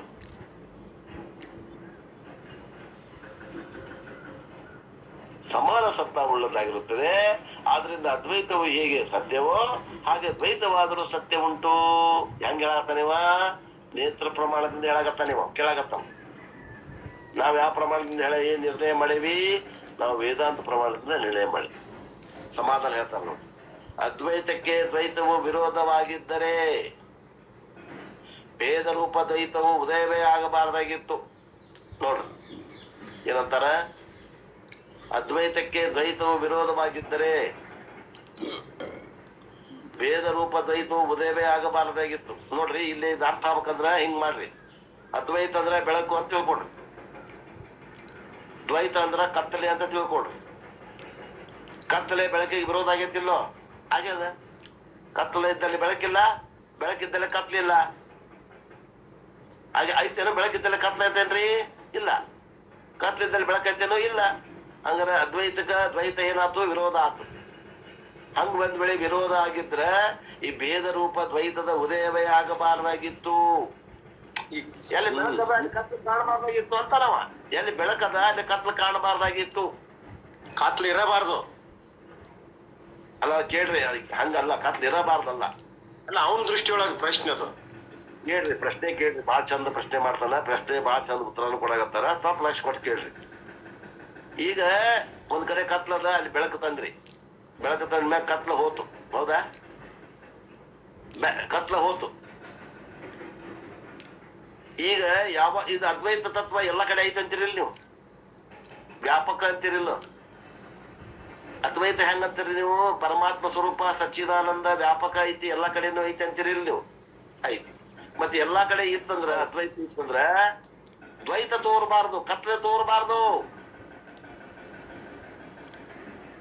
ಈಗ ಒಂದು ಕ್ವಾಣಿ ಐತಿಪ್ಪ, ಈ ಕ್ವಾಣಿ ಒಳಗ ಒಂದು ಟೂಬೆಟ್ ಹಚ್ಚಿರಿ, ಎಲ್ಲಾ ಕ್ವಾಣಿಯಾಗೂ ಬೆಳಕೈತಿ. ಕತ್ಲ ಇದು ಕಾಣಬಾರ್ದು ಅಂತ ನಾವು. ಕತ್ಲಿದ್ದಲ್ಲೇ ಬೆಳಕಿದ್ದಲ್ಲೇ ಕತ್ಲ ಕಾಣಬಾರದು. ಮತ್ತ ಹಂಗಾರೆ ಇಲ್ಲಿನೂ ಯಾಕೆ ಕಾಣಕತ್ತೈತಿ? ಈಗ ನೀನು ಆತ್ಮಸ್ವರೂಪ ಹೌದಲ್ಲೋ? ಹೌದು. ಆತ್ಮಜ್ಞಾನವನ್ನ ಏನಿಲ್ಲ ನಿಮ್ಮಲ್ಲಿ ಆವರಣ ಆಗೈತಿ ಅಂದ್ರ ನಿಮ್ಮಲ್ಲಿ ಆತ್ಮ ಐತಿ, ಆತ್ಮದ ಪ್ರಕಾಶನೂ ಐತಿ. ಮತ್ತೆ ಈ ಸಂಸಾರ ನಿಮಗೆ ಅಜ್ಞಾನದಿಂದ ಆಗೈತೆ ಅಂತಿರಲ್ಲ, ಅಜ್ಞಾನ ಜ್ಞಾನ ಎರಡು ಕೂಡ ಹೆಂಗದಾವ ನಿಮ್ಮಲ್ಲಿ? ಜ್ಞಾನ ಇದ್ದಲ್ಲಿ ಅಜ್ಞಾನ ಇರಬಾರ್ದು, ಅಜ್ಞಾನ ಇದ್ದಲ್ಲಿ ಜ್ಞಾನ ಇರಬಾರ್ದು. ಸಮಕಾಲದಲ್ಲಿ ಬೆಳಕಿದ್ದ ಕಾಲದಲ್ಲಿ ಬೆಳಕಿದ್ದಾಗನ ಅಲ್ಲಿ ಕತ್ಲು ಇರಬಾರ್ದು ಅಂತ ನಾವು. ಒಂದ್ ವೇಳೆ ಕತ್ಲ ಐತಂದ್ರ ಅದು ಬೆಳಕಿಲ್ಲ, ಒಂದ್ ವೇಳೆ ಬೆಳಕೈತಂದ್ರ ಕತ್ಲು ಇರಬಾರ್ದು. ಎರಡೂ ಕೂಡ ಇರಕ್ ಸಾಧ್ಯ ಐತೇನು ಅಂತ ಕೇಳ್ತ ನಾವು. ಜಗತ್ ರೂಪ ದ್ವೈತಕ್ಕೆ ಅದ್ವೈತವು ವಿರೋಧಿಯಾಗಿದ್ದರೆ ಚೈತನ್ಯ ರೂಪ ಆತ್ಮನೇ ಇರಬಾರ್ದಾಗಿತ್ತು. ಕತ್ಲಿದ್ರೆ ಬೆಳಕಿರಬಾರ್ದು, ಬೆಳಕಿದ್ರೆ ಕತ್ಲಿರಬಾರ್ದು. ಯಾರು ನೋಡ್ರಿ ತಿಳ್ಕೊಳಕ್ ಪ್ರಯತ್ನ ಮಾಡ್ರಿ. ನಾ ಕತ್ಲೆ ಬೆಳಕಿಗೆ ಹೊಲಿಸಿ ಹೇಳಾಗತ್ತೇನಿ, ತಿಳ್ಕೊಳ್ಳಿ ಅಂತ. ವಿರೋಧ ಉಂಟೆಂದು ಹೇಳುವ ನಿನ್ನ ಮಾತೇ ವಿರುದ್ಧವಾಗಿದೆ. ಕಿಂತು ಅದ್ವೈತದ ಜ್ಞಾನವು ಮಾತ್ರ ದ್ವೈತ ಜ್ಞಾನಕ್ಕೆ ವಿರೋಧವಾಗಿರುತ್ತದೆ ಹೊರತು ಅದ್ವೈತವಲ್ಲ. ಇಲ್ಲಿ ಅಪ್ಪೋರು ಏನ್ ಮಾಡಿದ್ರು, ಅದ್ವೈತ ದ್ವೈತ ಎರಡು ಕೂಡ ಇರ್ತಾವ. ಅದ್ವೈತದ ಜ್ಞಾನ ಮತ್ತು ದ್ವೈತದ ಜ್ಞಾನ ಒಂದಕ್ಕೊಂದು ವಿರೋಧ ಅದಾವ. ಎಲ್ಲಿ ಅದ್ವೈತದ ಜ್ಞಾನ ಅದ ಅಲ್ಲೇ ಸತ್ಯತ್ವ ಬುದ್ಧಿ ಇಲ್ಲ. ಎಲ್ಲಿ ಸತ್ಯತ್ವ ಬುದ್ಧಿ ಅದ ಅಲ್ಲಿ ವೇದಾಂತ ಜ್ಞಾನ ಇಲ್ಲ. ಈಗ ಜ್ಞಾನಿಗಳಲ್ಲಿ ಅದ್ವೈತ ಸತ್ಯ ಅನ್ನೋ ಬುದ್ಧಿ ಅದ, ಸಾಮಾನ್ಯ ಜೀವಿಗಳಲ್ಲಿ ದ್ವೈತ ಸತ್ಯ ಅನ್ನೋ ಬುದ್ಧಿ ಅದ. ಜ್ಞಾನಿಗಳಲ್ಲಿ ಆ ದ್ವೈತ ಸತ್ಯ ಅನ್ನೋ ಬುದ್ಧಿ ಇಲ್ಲ, ಅಜ್ಞಾನಿಗಳಲ್ಲಿ ಅದ್ವೈತ ಸತ್ಯ ಅನ್ನೋ ಬುದ್ಧಿ ಇಲ್ಲ. ಹಿಂಗೆ ಹೇಳಾಗತ್ತ. ಕಿಂತು ಅದ್ವೈತದ ಜ್ಞಾನವು ಮಾತ್ರ ಅದ್ವೈತಕ್ಕೆ ವಿರೋಧವಾಗಿರುತ್ತದೆ ಹೊರತು ಅದ್ವೈತವಲ್ಲ. ಹೇಗಂದರೆ ಶುಕ್ತಿಯು ರಜತಕ್ಕೆ ವಿರೋಧಿಯಲ್ಲ, ಕಿಂತು ಶುಕ್ತಿಯ ಜ್ಞಾನವು ರಜತಕ್ಕೆ ವಿರೋಧಿಯಾಗಿದೆ. ನೋಡ್ರಿ ಉದಾಹರಣೆ ಹೇಳ್ತಾ ನೋಡಿ. ಶುಕ್ತಿ ರಜತಕ್ಕೆ ವಿರೋಧ ಆಗೈತೇನು? ಇಲ್ಲ. ಶುಕ್ತಿಯ ಜ್ಞಾನ ಏನಾಗೈತಿ? ರಜತಕ್ಕೆ ವಿರೋಧ ಆಗೈತಿ ಅಂತ ಅವರು ಅರ್ಥ ಮಾಡಿದ್ರು. ಯಾರು ತಿಳಿದಿಲ್ಲ, ಯಾರು ತಿಳಿತು?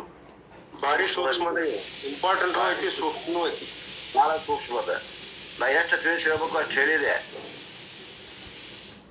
ಇನ್ನೂ ತಿಳಿದಿಲ್ಲ ಅಂದ್ರ ಹಗಲೆಲ್ಲ ಓದ್ಕೊಡ್ರಿ, ಯೂಟ್ಯೂಬ್ ನಾ ಹೇಳಿದ್ದೀನಿ ಕೇಳ್ಕೊಡ್ರಿ. ತಿಳ್ಕೊಳ್ಳೋದ ಗತಿ ಇಲ್ಲ, ತಿಳ್ಕೊಳ್ಳೋದೇ ಬಿಟ್ಟು ಇಲ್ಲ, ಬಿಟ್ಟು ನಡೆಯುದಿಲ್ಲ. ಅದ್ವೈತದ ಜ್ಞಾನವು ಮಾತ್ರ ದ್ವೈತದಕ್ಕೆ ಜ್ಞಾನಕ್ಕೆ ವಿರೋಧಿಯಾಗಿದೆ ಹೊರತು ಅದ್ವೈತವಲ್ಲ. ಹೇಗಂದ್ರೆ ಶುಕ್ತಿಯು ರಜತದಕ್ಕೆ ವಿರೋಧಿ ಅಲ್ಲ, ಶುಕ್ತಿಯ ಜ್ಞಾನವು ರಜತಕ್ಕೆ ವಿರೋಧಿಯಾಗಿರುತ್ತದೆ. ಆದ್ದರಿಂದ ದ್ವೈತಕ್ಕೆ ವಿರೋಧವಾದದ್ದು ಅದ್ವೈತವೆಂದು ಅರ್ಥ ಮಾಡದೆ ಯಾವುದರಲ್ಲಿ ದ್ವೈತವಿಲ್ಲವೋ ಅದೇ ಅದ್ವೈತವೆಂದು ಅರ್ಥ ಮಾಡಬೇಕು. ನೋಡಿ, ದ್ವೈತಕ್ಕ ಅದ್ವೈತ ವಿರೋಧ ಅಂತ ಅರ್ಥ ಮಾಡಿದ್ರೆ ಯಾವುದರಲ್ಲಿ ದ್ವೈತವಿಲ್ಲವೋ ಅದೇ ಅದ್ವೈತವೆಂದು ಅರ್ಥ ಮಾಡಬೇಕು. ಈ ಅರ್ಥವನ್ನು ಮಾಡಿದರೆ ಯಾವ ದೋಷವೂ ಆಗುವುದಿಲ್ಲ. ಆದ್ದರಿಂದ ಸಮಾನ ಸತ್ತ ಉಳ್ಳವುಗಳು ಅಲ್ಲ. ಅದ್ವೈತವು ಪಾರಮಾರ್ಥಿಕ ಸತ್ಯ ಉಳ್ಳದ್ದಾಗಿರುತ್ತದೆ, ದ್ವೈತವು ಪ್ರಾತಿಭಾಷಿಕ ಅಥವಾ ವ್ಯವಹಾರಿಕ ಸತ್ತ ಉಳ್ಳದ್ದಾಗಿರುತ್ತದೆ. ಆದ್ದರಿಂದ ದ್ವೈತ ಮಿಥ್ಯೆಯಾದ, ಅದ್ವೈತ ಸತ್ಯವಾಗಿರುತ್ತದೆ. ಇದು ಈಗ ತಿಳಿಲಿಕ್ಕಂದ್ರೂ ಜ್ಞಾನ ಆಗಿ ತಿಳಿದೈತಿ ನಿಮಗೆ. ಈಗ ತಿಳಿಲಿಲ್ಲ ಯಾರಿಗೆ, ಜ್ಞಾನ ಆದ ನಂತರ ತಿಳಿದೈತಿ ಈ ವಾಕ್ಯ. ಅಲ್ಲಿ ಮಠ ನಿಮಗಿದು ಗೂಢ. ಇಷ್ಟು ಹೇಳುವಷ್ಟು ಹೇಳಿದೆ ನಾನು. ಭಾರಿ ಸೂಕ್ಷ್ಮದ, ಭಾರಿ ಸೂಕ್ಷ್ಮ. ಈ ಒಂದು ಪ್ಯಾರ ಏನದ, ಈ ಅರ್ಥ ಜ್ಞಾನಿಗಳಿಗೆ ಮಾತ್ರ ಅರ್ಥ.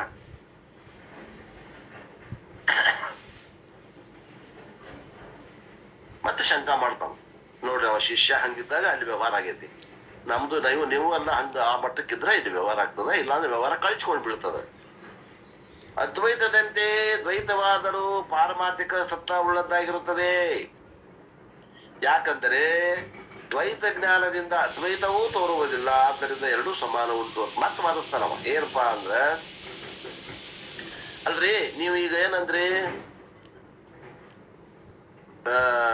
ಅದು ಅದ್ವೈತ ಬಂದ ಸತ್ಯದ, ದ್ವೈತ ಮಿಥ್ಯ ಆಯ್ತು ಅಂತ ಹೇಳಿದ್ರಲ್ಲ. ನಾ ಏನಂತೇನೆ ಅಂತಾನವ, ಅದ್ವೈತವಾದಂತೆ ದ್ವೈತವಾದರೂ ಪಾರಮಾರ್ಥಿಕ ಸತ್ಯ ಉಳ್ಳದಂತೇನ.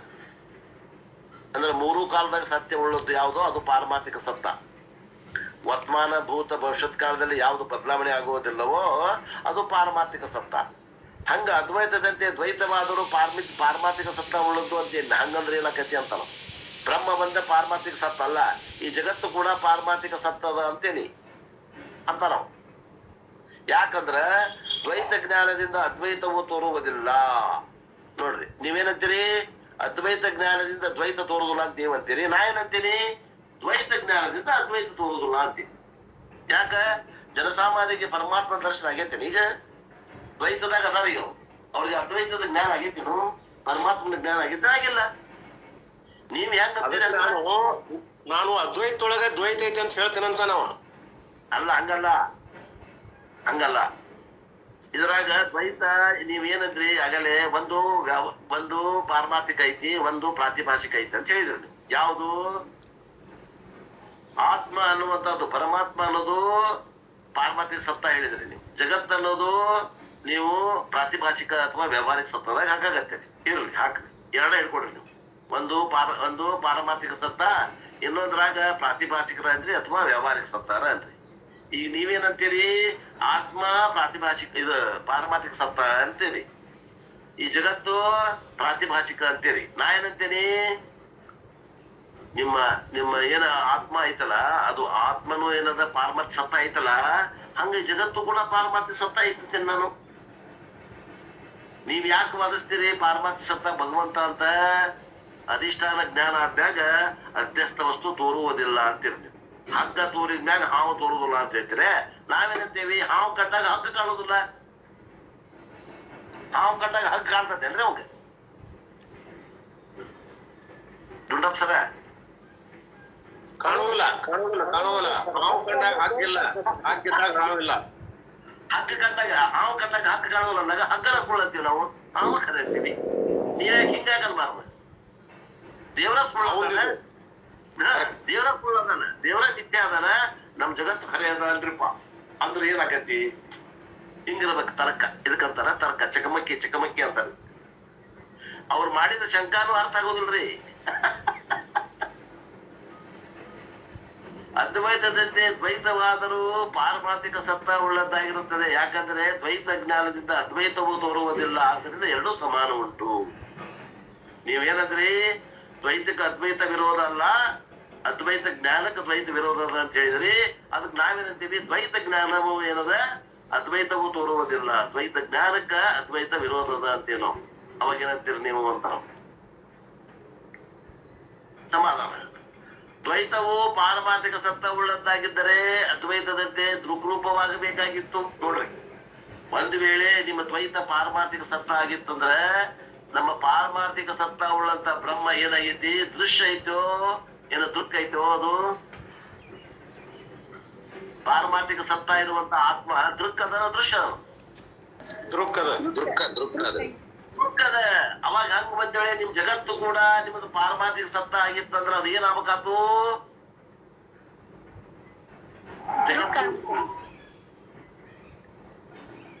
ಜಗತ್ತೇನಾಗಬೇಕಾತು? ಅದು ನೋಡುವಂತದ್ದಾಗಬೇಕಾಗಿತ್ರಿ. ಅದು ದೃಕ್ ಆಗ್ಬೇಕಾಗಿತ್ತು, ದೃಶ್ಯ ಆಗ್ಬಾರ್ದಾಗಿತ್ತು.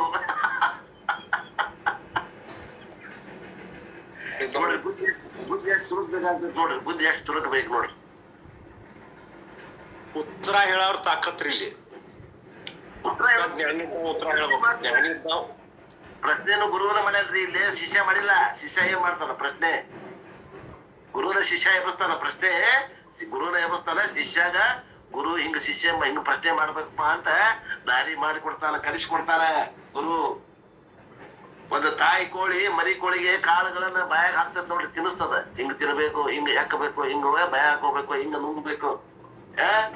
ಹಂಗ ಇಲ್ಲಿ ಪ್ರಶ್ನೆ ಹೆಂಗ್ ಮಾಡ್ಬೇಕು ಅನ್ನೋದನ್ನ ಗುರು ಹೇಳಿಕೊಡಾಕತ್ತಾನ. ಶಿಷ್ಯನ ತಾಕತ್ತೇನ್ರಿ ಪ್ರಶ್ನೆ ಮಾಡುದು? ವಿಚಾರ ಮಾಡ್ರಿ. ಸಾಧ್ಯನಿಲ್ಲ. ಪಾರಮಾರ್ಥಿಕ ನೆಲೆಗಟ್ಟಿನಾಗ ಇದ್ದವಾಗ ಅರ್ಥ ಆಕೈತಿ, ಹೊರತಾಗಿ ಈ ತೆಳಿಗೆ ಗೊತ್ತಾಗೋದಿಲ್ಲ. ಜ್ಞಾನಿ ಇದ್ದಾವ ವ್ಯವಹಾರಿಕ ಜನರದ ಅವ ಆರೋಪ ಮಾಡ್ಕೊಂಡು ಬಂದಾಗ ಈ ವಿಚಾರ ಬರ್ತಾವ, ಇಲ್ಲ ಅಂದ್ರೆ ಬರುದಿಲ್ಲ. ದ್ವೈತವು ಪಾರಮಾರ್ಥಿಕ ಸತ್ತ ಉಳ್ಳವಾಗಿದ್ದರೆ ಅದ್ವೈತದಂತೆ ಜಗತ್ತು ಕೂಡ ಹಾಕೋಬೇಕ್ರಿ. ಜಗತ್ತು ಕೂಡ ದೃಗ್ರೂಪವಾಗಬೇಕಾಗಿತ್ತು, ಜಗತ್ತು ದೃಶ್ಯವಾಗಬಾರದು. ಜಗತ್ತು ದೃಶ್ಯವಾಗಿದೆ, ಆದ್ದರಿಂದ ಪಾರಮಾರ್ಥಿಕವಲ್ಲ. ಅಲ್ಲಿ ಜಗತ್ತು ಹಾಕೊಡ್ರಿ, ನಿಮ್ಗೆ ಏನಾಗ್ತೈತಿ? ಸಂಶಯ ಬರಂಗಿಲ್ಲ. ಅಪ್ಪವ್ರು ವೇಗದಾಗ ಬರ್ದಾರ, ನಾವಲ್ಲಿ ಹಾಕೋಬೇಕು. ಅವ್ರ ಅಪ್ಪವ್ರು ಯಾವ ಭಾವದಾಗ ಬರ್ದಾರ ಅದ ಭಾವದಾಗ ಓದಿರ ಅರ್ಥ ಆಗ್ತದೆ, ಇಲ್ಲ ಅಂತಲ್ಲ. ಏನೇನು ಹಾಕೋದ್ ಬೇಕಾಗಿಲ್ಲ. ದ್ವೈತದಲ್ಲಿ ಜಗತ್ ಹಾಕೊಂಡ್ಬಿಡುನು, ದ್ವೈತದಲ್ಲಿ ಜಗತ್ ಹಾಕೊಂಡ್ರೆ ದೌಡ್ತೈತಿ. ಅಲ್ಲ, ದ್ವೈತವು ಏನ್ ಹಾಕೋಬೇಕಾಯ್ತು ನೋಡ್ರಿ. ದ್ವೈತವು ಪಾರಮಾರ್ಥಿಕ ಸತ್ತ ಉಳ್ಳದ್ದಾಗಿದ್ದರೆ ಹಂಗ ಇರಲ್ಲ, ಅದ್ವೈತದಂತೆ ದೃಗ್ರೂಪವಾಗಬೇಕಾಗಿತ್ತು. ಈ ವಾಕ್ಯ ಹಂಗ ಇರ್ಲಿ. ಅದ್ವೈತದಂತೆ ಜಗತ್ತು ಜಗತ್ ಅಲ್ಲಿ ಹಾಕೋರಿ. ಅದ್ವೈತದಂತೆ ಜಗತ್ತು ಕೂಡ ದೃಗ್ರೂಪವಾಗಬೇಕಾಗಿತ್ತು. ಜಗತ್ತು ದೃಶ್ಯವಾಗಬಾರದು, ಜಗತ್ತು ದೃಶ್ಯವಾಗಿದೆ, ಅದರಿಂದ ಜಗತ್ತು ಪಾರಮಾರ್ಥಿಕವಲ್ಲ.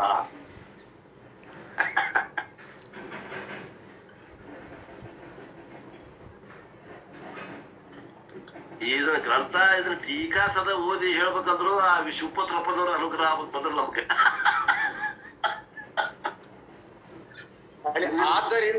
ಆದ್ದರಿಂದ ಆದಿಂದ ಜಗತ್ತು ಪಾರಮಾರ್ಥಿಕ ಸತ್ತ ಅಲ್ಲ, ಪಾರಮಾರ್ಥಿಕವಲ್ಲ ಅಂತ ಇಲ್ಲಿ ಮಾಡ್ಕೋಬೇಕು. ಇಲ್ಲೇನೈತಿ, ಅದ್ವೈತದಂತೆ ಜಗತ್ತು ಅಂತ ತಗೋಬೇಕು. ಅಂದ್ರ ಅರ್ಥ ಆಕೈತಿ ಇದು ವಾಕ್ಯ. ಇದ್ರ ಆಗೋದಿಲ್ಲ. ಕರೆಕ್ಟ್ ನೀವು ಹೇಳಿದ್ದು. ಅದ್ವೈತದಂತೆ ಜಗತ್ತು ದೃಗ್ರೂಪವಾಗಬೇಕಾಗಿತ್ತು, ಅಲ್ಲೊಮ್ಮೆ ಜಗತ್ತು ಹಾಕ್ಬೇಕು. ಮುಂದೆ ಅದಕ್ಕಿಂತ ಮೊದಲ ಜಗತ್ತು ದೃಶ್ಯವಾಗಬಾರದು ಹಾಕ್ಬೇಕು. ಜಗತ್ತು ದೃಶ್ಯವಾಗಿದೆ ಅಂತ ಹಾಕ್ಬೇಕು ಮುಂದ. ಆದ್ದರಿಂದ ಜಗತ್ತು ಪಾರಮಾರ್ಥಿಕವಲ್ಲ. ಹಂಗ ಜಗತ್ತು ಸೇರ್ಸೋಬೇಕು ಮೂರ್ ಕಡೆ ಸೇರಿಸ್ಬೇಕು. ಮೂರ್ ಕಡೆ ಸೇರ್ಸಿದ್ರೆ ಯಥಾರ್ಥ ಜ್ಞಾನ ಆಗ್ತದ ನೋಡಿ. ಅಂದ್ರೆ ಅರ್ಥನೇ ಆಗೋದಿಲ್ಲ ಅದು. ಯಾರ ಕಡೆ ಬುಕ್ ಅದ ಅವ್ರಿಗೆ, ಯಾರ ಕಡೆ ಬುಕ್ ಇಲ್ಲ ಶಿವಾಯ ನಮಃ. ಬುಕ್ ಇಲ್ದೆ ಕೇಳಾಕ್ ಕೂತವ್ರು ಶಿವಾಯ ನಮಃ.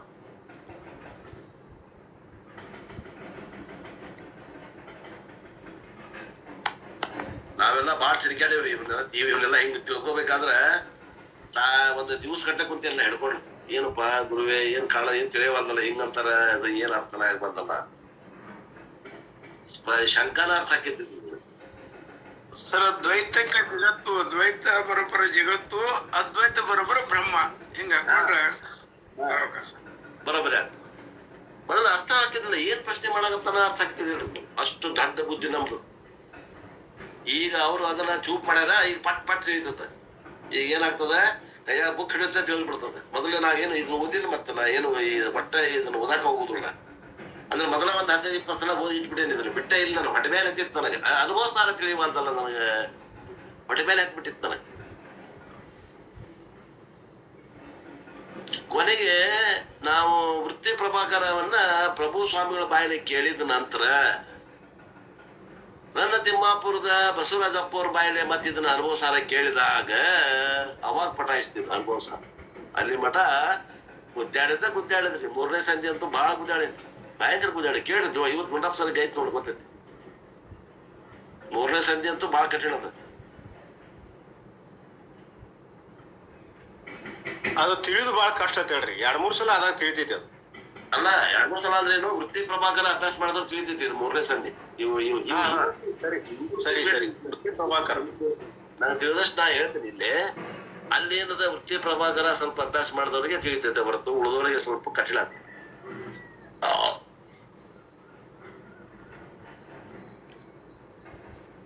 ಮುಂದೆ ಮತ್ತೆ ಶಂಕ ಮಾಡ್ತಾ ನೋಡ್ರಿ. ಅಲ್ರಿ ಶಂಕ ಅದ್ವೈತವು 10-7 ಆಗ್ತಾನೆ, 9-15 ಇನ್ನು 15 ಮಿನಿಟ್ ಆಯ್ತದ. ಅದ್ವೈತವು ದೃಕ್ರೂಪದಿಂದ ಪಾರಮಾರ್ಥಕವಾಗಿದ್ರೆ ದ್ವೈತವು ದೃಶ್ಯ ರೂಪದಿಂದ ಪಾರಮಾರ್ಥಕವಾಗಿದೆ. ದೋಷವೇನು ಅಂತ ನಾವ ನೋಡ್ರಿ, ಪ್ರಶ್ನೆ ಹೆಂಗೈತಿ ಅಲ್ರಿ ಗುರುಗಳ. ಅದ್ವೈತ ದೃಕ್ ರೂಪದಿಂದ ಪಾರಮಾರ್ಥಿಕ ಐತಂತಂದ್ರೆ ಈ ದ್ವೈತ ದೃಶ್ಯ ರೂಪದಿಂದ ಪಾರಮಾರ್ಥಿಕ ಐತಿ. ಇದು ಯಾವಾಗ್ಲೂ ಐತಿ. ಪಾರಮಾರ್ಥಿಕ ಅಂದ್ರೇನು, ಯಾವಾಗ್ಲೂ ಐತಿ. ಈಗ ನೋಡ್ರಿ, ಇದು ಜಗತ್ತು ನಮ್ಮ ಅಜ್ಜನ ಕಾಲದಾಗ ಆಸ್ತಿ ಗಳಿಸಿದ್ದು. ಅವ ನಮ್ಮಪ್ಪಗ ಕೊಟ್ಟ, ನಮ್ಮಪ್ಪ ನನಗ್ ಕೊಟ್ಟ. ಈಗ ನಾನ್ ನನ್ನ ಮಕ್ಕಳಿಗೆ ಮೊಮ್ಮಕ್ಕಳಿಗೆ ಕೊಟ್ಕೊಂಡಿ. ಹೊಲ ಇತ್ತಿಲ್ಲ ನಮಗ, ಅಜ್ಜನ ಕಾಲದಿಂದ ಐತೆ ಇಲ್ಲೋ. ಮತ್ತೆ ಇದು ಮೊದಲು ಇದ್ದಿದ್ದಿಲ್ಲ ಅಂತ ಹೆಂಗಂತೀರಿ ನೀವು? ಅದಕ್ಕ ಇದು ದೃಶ್ಯ ರೂಪದಿಂದ ಪಾರಮಾರ್ಥಿಕ ಐತಿ. ನಿಮ್ಮ ಪರಮಾತ್ಮ ಅಥವಾ ನಿಮ್ಮ ಆತ್ಮ ಅದ್ವೈತ ಹೆಂಗೈತಿ, ಅದು ದೃಕ್ ರೂಪದಿಂದ ಪಾರಮಾರ್ಥಿಕ ಐತಿ. ಈ ಜಗತ್ತು ದೃಶ್ಯ ರೂಪದಿಂದ ಪಾರಮಾರ್ಥಿಕ ಐತಿ, ನಿತ್ಯ ಐತಿ. ಪಾರಮಾರ್ಥಿಕ ಅಂದ್ರೆ ಏನು, ನಿತ್ಯ ಐತಿ. ಅಂದ್ರೆ ಏನರ್ಥ ಇವ ಅನ್ನೋದು, ನಿನ್ನೆ ಇದ್ದ ಜಗತ್ತ ಇವತ್ತ ಐತಿ ಅಂತ. ನೀವ ವೇದಾಂತಿಗಳು ಏನಂತಾರ, ನಿನ್ನೆ ಜಗತ್ತ ಬೇರೆ, ಇವತ್ತಿನ ಜಗತ್ತ ಬೇರೆ, ನಾಳೆ ಜಗತ್ತ ಬೇರೆ ಅಂತ ಇವ್ರಂತಾರ. ಇಷ್ಟು ಫರಕದ ನೋಡ್ರಿ. ಅವ್ ಸತ್ಯತ್ವ ಬುದ್ಧಿ ಬಿಟ್ಟು ಕೊಡವಲ್ಲ, ಅದನ್ನ ಇಟ್ಕೊಂಡು ಅವ ಮಾಡಾಕ್ತಾನ ಪ್ರಶ್ನೆ. ಅಲ್ರಿ ನಾವ್ ಎಂತೇನೆ, ನಿನ್ನೆ ದಾಡಿ ಮಾಡ್ಕೊಟ್ರಿಲ್ಲ, ಮಾಡ್ಕೊಂಡಿರಿ. ಮತ್ ಇವತ್ ಕೂದಲು ಬಂದಾವಿಲ್ಲ, ಮತ್ತೆ ನಿನ್ನಿದ ಐತೆನದು. ನಿನ್ನೆ ಪೂರಾ ಎಲ್ಲ ದಾಡಿ ಮಾಡ್ಕೊಂಡಿರಿ, ಮತ್ ಇವತ್ ಯಾಕೆ ಮತ್ ಚಿಕ್ಕರ್ ಹೊಳ್ದಾವು? ಬದಲಾವಣೆ ಆಗೈತಿ. ನಿನ್ನೆ ಮುಖಾನ ಬೇರೆ, ಇವತ್ತಿನ ಮುಖಾನ ಬೇರೆ. ವಿಚಾರ ಮಾಡ್ರಿ. ವೇದಾಂತಿಗಳಂತಾರ ಇಲ್ಲ, ನಿನ್ನೆ ಮುಖಾನ ಇವತ್ ಮುಖ ಐತಿ ಅಂತ ಇವ ಅಂತಾರ. ಯಾರ್ ಕರೆ? ಶಿವಪುತ್ರಪ್ಪನ ಹೇಳ್ಬೇಕ್ರಿ, ಯಾರ್ ಕರೇರಿ? ಸರ ಇಲ್ಲಿ ನೋಡುವಂತ ನೋಟ ಯಾವಾಗ ಪಾರಮಾರ್ಥಿಕ ಅಂತ ಒಪ್ಕೊಂಡ್ರಂದ್ರ ಆ ತೋರುವಂತ ಜಗತ್ತು ಕೂಡ ಪಾರಮಾರ್ಥಿಕವಾಗಿ ಒಪ್ಪೋರಿ ಅಂತ ಒಂದು ಶಂಕಾರ ಸರ್. ನೋಡುವ ನೋಟ ಪಾರಮಾರ್ಥಿಕ ಇದ್ದಾಗ ಯಾವಾಗ ನೋಡ್ತಾ ಅವಾಗ ಜಗತ್ತೈತಿ, ಅದು ಪಾರಮಾರ್ಥಿಕ ಅಂತ ಹಿಂಗಂತಾರ ಸರ್. ಅದು ಬದಲಾವಣೆ ಆಗೋದಿಲ್ಲ ಅಂತ ನಾವು, ಬದಲಾವಣೆ ಆಗೈತೆ ಅಂತ ನಾವ್ ಅನ್ನಾಗತ್ತೀವಿ. ಪಾರಮಾರ್ಥಿಕ ಬದಲಾವಣೆ ಆಗ್ಬಾರ್ದು. ಇದ್ದಂತೆ ಇರಂಗಿಲ್ಲ, ಇದು ಬದಲಾವಣೆ ಯಾಕ ಸರ್? ಜಗತ್ತು ಇದ್ದಂತೆ ಇಲ್ಲ, ನೀನ್ ಇದ್ದಂತೆ ಇವತ್ ಜಗತ್ತಿಲ್ಲ, ಬದಲಾವಣೆ ಕುಂತ ಹೊಂಟೈತೆ ಅದು. ಸ್ವಲ್ಪ ಮತ್ತೆ ಬಂದಾವು ಗಡ್ಡ ದಾಡಿ ಮತ್ತೆ ಒಂದ್ ಸ್ವಲ್ಪ ಚಿಂತಿರ್ತಾವ. ಸತ್ಯವಾಗಿರ್ತಕ್ಕಂಥ ವಸ್ತು ಯಥಾಸ್ಥಿತಿ ಇರ್ತದ. ಇದು ಕ್ಷಣಕ್ಕೂ ಬದಲಾವಣೆ ಆಗ್ತದ. ಆದ್ರಿಂದ ಇದು ಮಿಥ್ಯ. ಅದು ಅವ್ನು ವೇದಾಂತಿ ಹಿಂಗಂತಾನ, ಇವ ದ್ವೈತಿ ಹಿಂಗಂತಾನ. ಇಷ್ಟ ಪ್ರಕದ ನೋಡ್ರಿ. ಅದಕ್ಕೆ ಸಮಾಧಾನ ಹೇಳ್ತಾರ ನೋಡ್ರಿ. ಸುಷುಪ್ತಿಯಲ್ಲಿ ದೃಶ್ಯವಾದ ದ್ವೈತವು ಅಭಾವವಿರುತ್ತದೆ. ಈಗ ಏನ್ ಹೇಳ್ಬೇಕಾಯ್ತು, ಈ ಜಗತ್ತಿನ ಭಾವ ಎಲ್ಲೈತಿ, ಖಾಯಂ ಐತಿ ಅಂತಿಯಲ್ಲ, ಎಲ್ಲಿ ಇಲ್ಲಿ ನೋಡಪ್ಪ ಅಂತ ಹೇಳ್ಬೇಕಾಗೈತಿ. ಖಾಯಂ ಐತಿ ಅಂತಿಯಲ್ಲ ನೀನು, ಇದು ನಿನ್ನೆ ಇದು ಜಗತ್ತ ಇವತ್ತೈತಿ ಅಂತಿಯಲ್ಲ. ಸುಷುಪ್ತಿ ಒಳಗೆ ಎಲ್ಲೈತಿ ಜಗತ್ತು ಹೇಳ? ನಿನ್ನ ಗಾಢ ನಿದ್ರೆ ಒಳಗೆ ಜಗತ್ತು ಎಲ್ಲೈತಿ? ಇದು ಸ್ಟ್ರಾಂಗ್ ಪಾಯಿಂಟ್. ಇದು ಮಾತಾಡೋಕೆ ಬರೋಂಗಿಲ್ಲ. ಸುಷುಪ್ತಿಯಲ್ಲಿ ದೃಶ್ಯವಾದ ಜಗತ್ತು ಅಭಾವವಾಗಿರುತ್ತದೆ. ದೃಗ್ರೂಪವಾದ ಅದ್ವೈತವು ಭಾವರೂಪದಿಂದ ಸುಷುಪ್ತಿಯಲ್ಲಿ ಸಿದ್ಧವಿರುತ್ತದೆ. ಹಾಕೋಬೇಕಲ್ಲೇ ಸುಷುಪ್ತಿ ಹಾಕೋಬೇಕು. ದೃಗ್ರೂಪವಾದ ಅದ್ವೈತವು ಭಾವರೂಪದಿಂದ ಸುಷುಪ್ತಿಯಲ್ಲಿ ಸಿದ್ಧವಿರುತ್ತದೆ. ದೃಶ್ಯವಾದ ಜಗತ್ತು ಅಭಾವವಿರುತ್ತದೆ. ಆದ್ದರಿಂದ ದ್ವೈತವು ಪಾರಮಾರ್ಥಿಕ ಸತ್ತ ಅಲ್ಲ.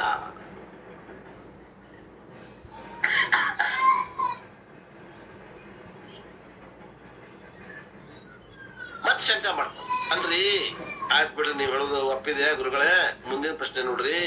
ದ್ವೈತವು ಕಾರ್ಯರೂಪದಿಂದ ಸುಷುಪ್ತಿಯಲ್ಲಿ ಅಭಾವವಾಗಿದ್ದರು, ಕಾರಣ ರೂಪದಿಂದ ಅಜ್ಞಾನ ರೂಪದಿಂದ ಭಾವ ಇದ್ದಿದೆ.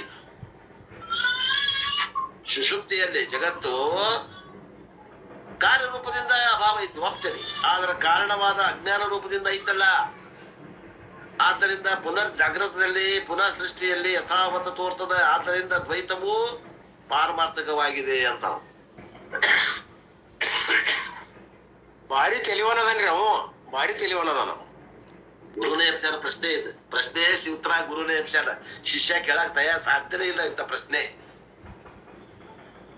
ಅಂದ್ರೆ ವಿಚಾರ ಹೆಂಗ್ ಮಾಡ್ಬೇಕು ಅನ್ನೋದನ್ನ ಗುರು ಆ ಶಿಷ್ಯನಿಗೆ ಹೇಳ್ಕೊಡಾಕತ್ತಾನ. ಇಲ್ಲಿ ಕೋಳಿ ತನ್ನ ತಾಯಿ ಕೋಳಿ ಮರಿ ಕೋಳಿಗೆ ಹೆಂಗ್ ಕಾಳು ತಿನ್ಬೇಕು, ತಿಪ್ಪಾಗಿನ ಕಾಳು ಕೆದರಿ ತಿನ್ಬೇಕು ಅನ್ನೋದನ್ನ ಹೇಳಿಕೊಟ್ಟಂಗ.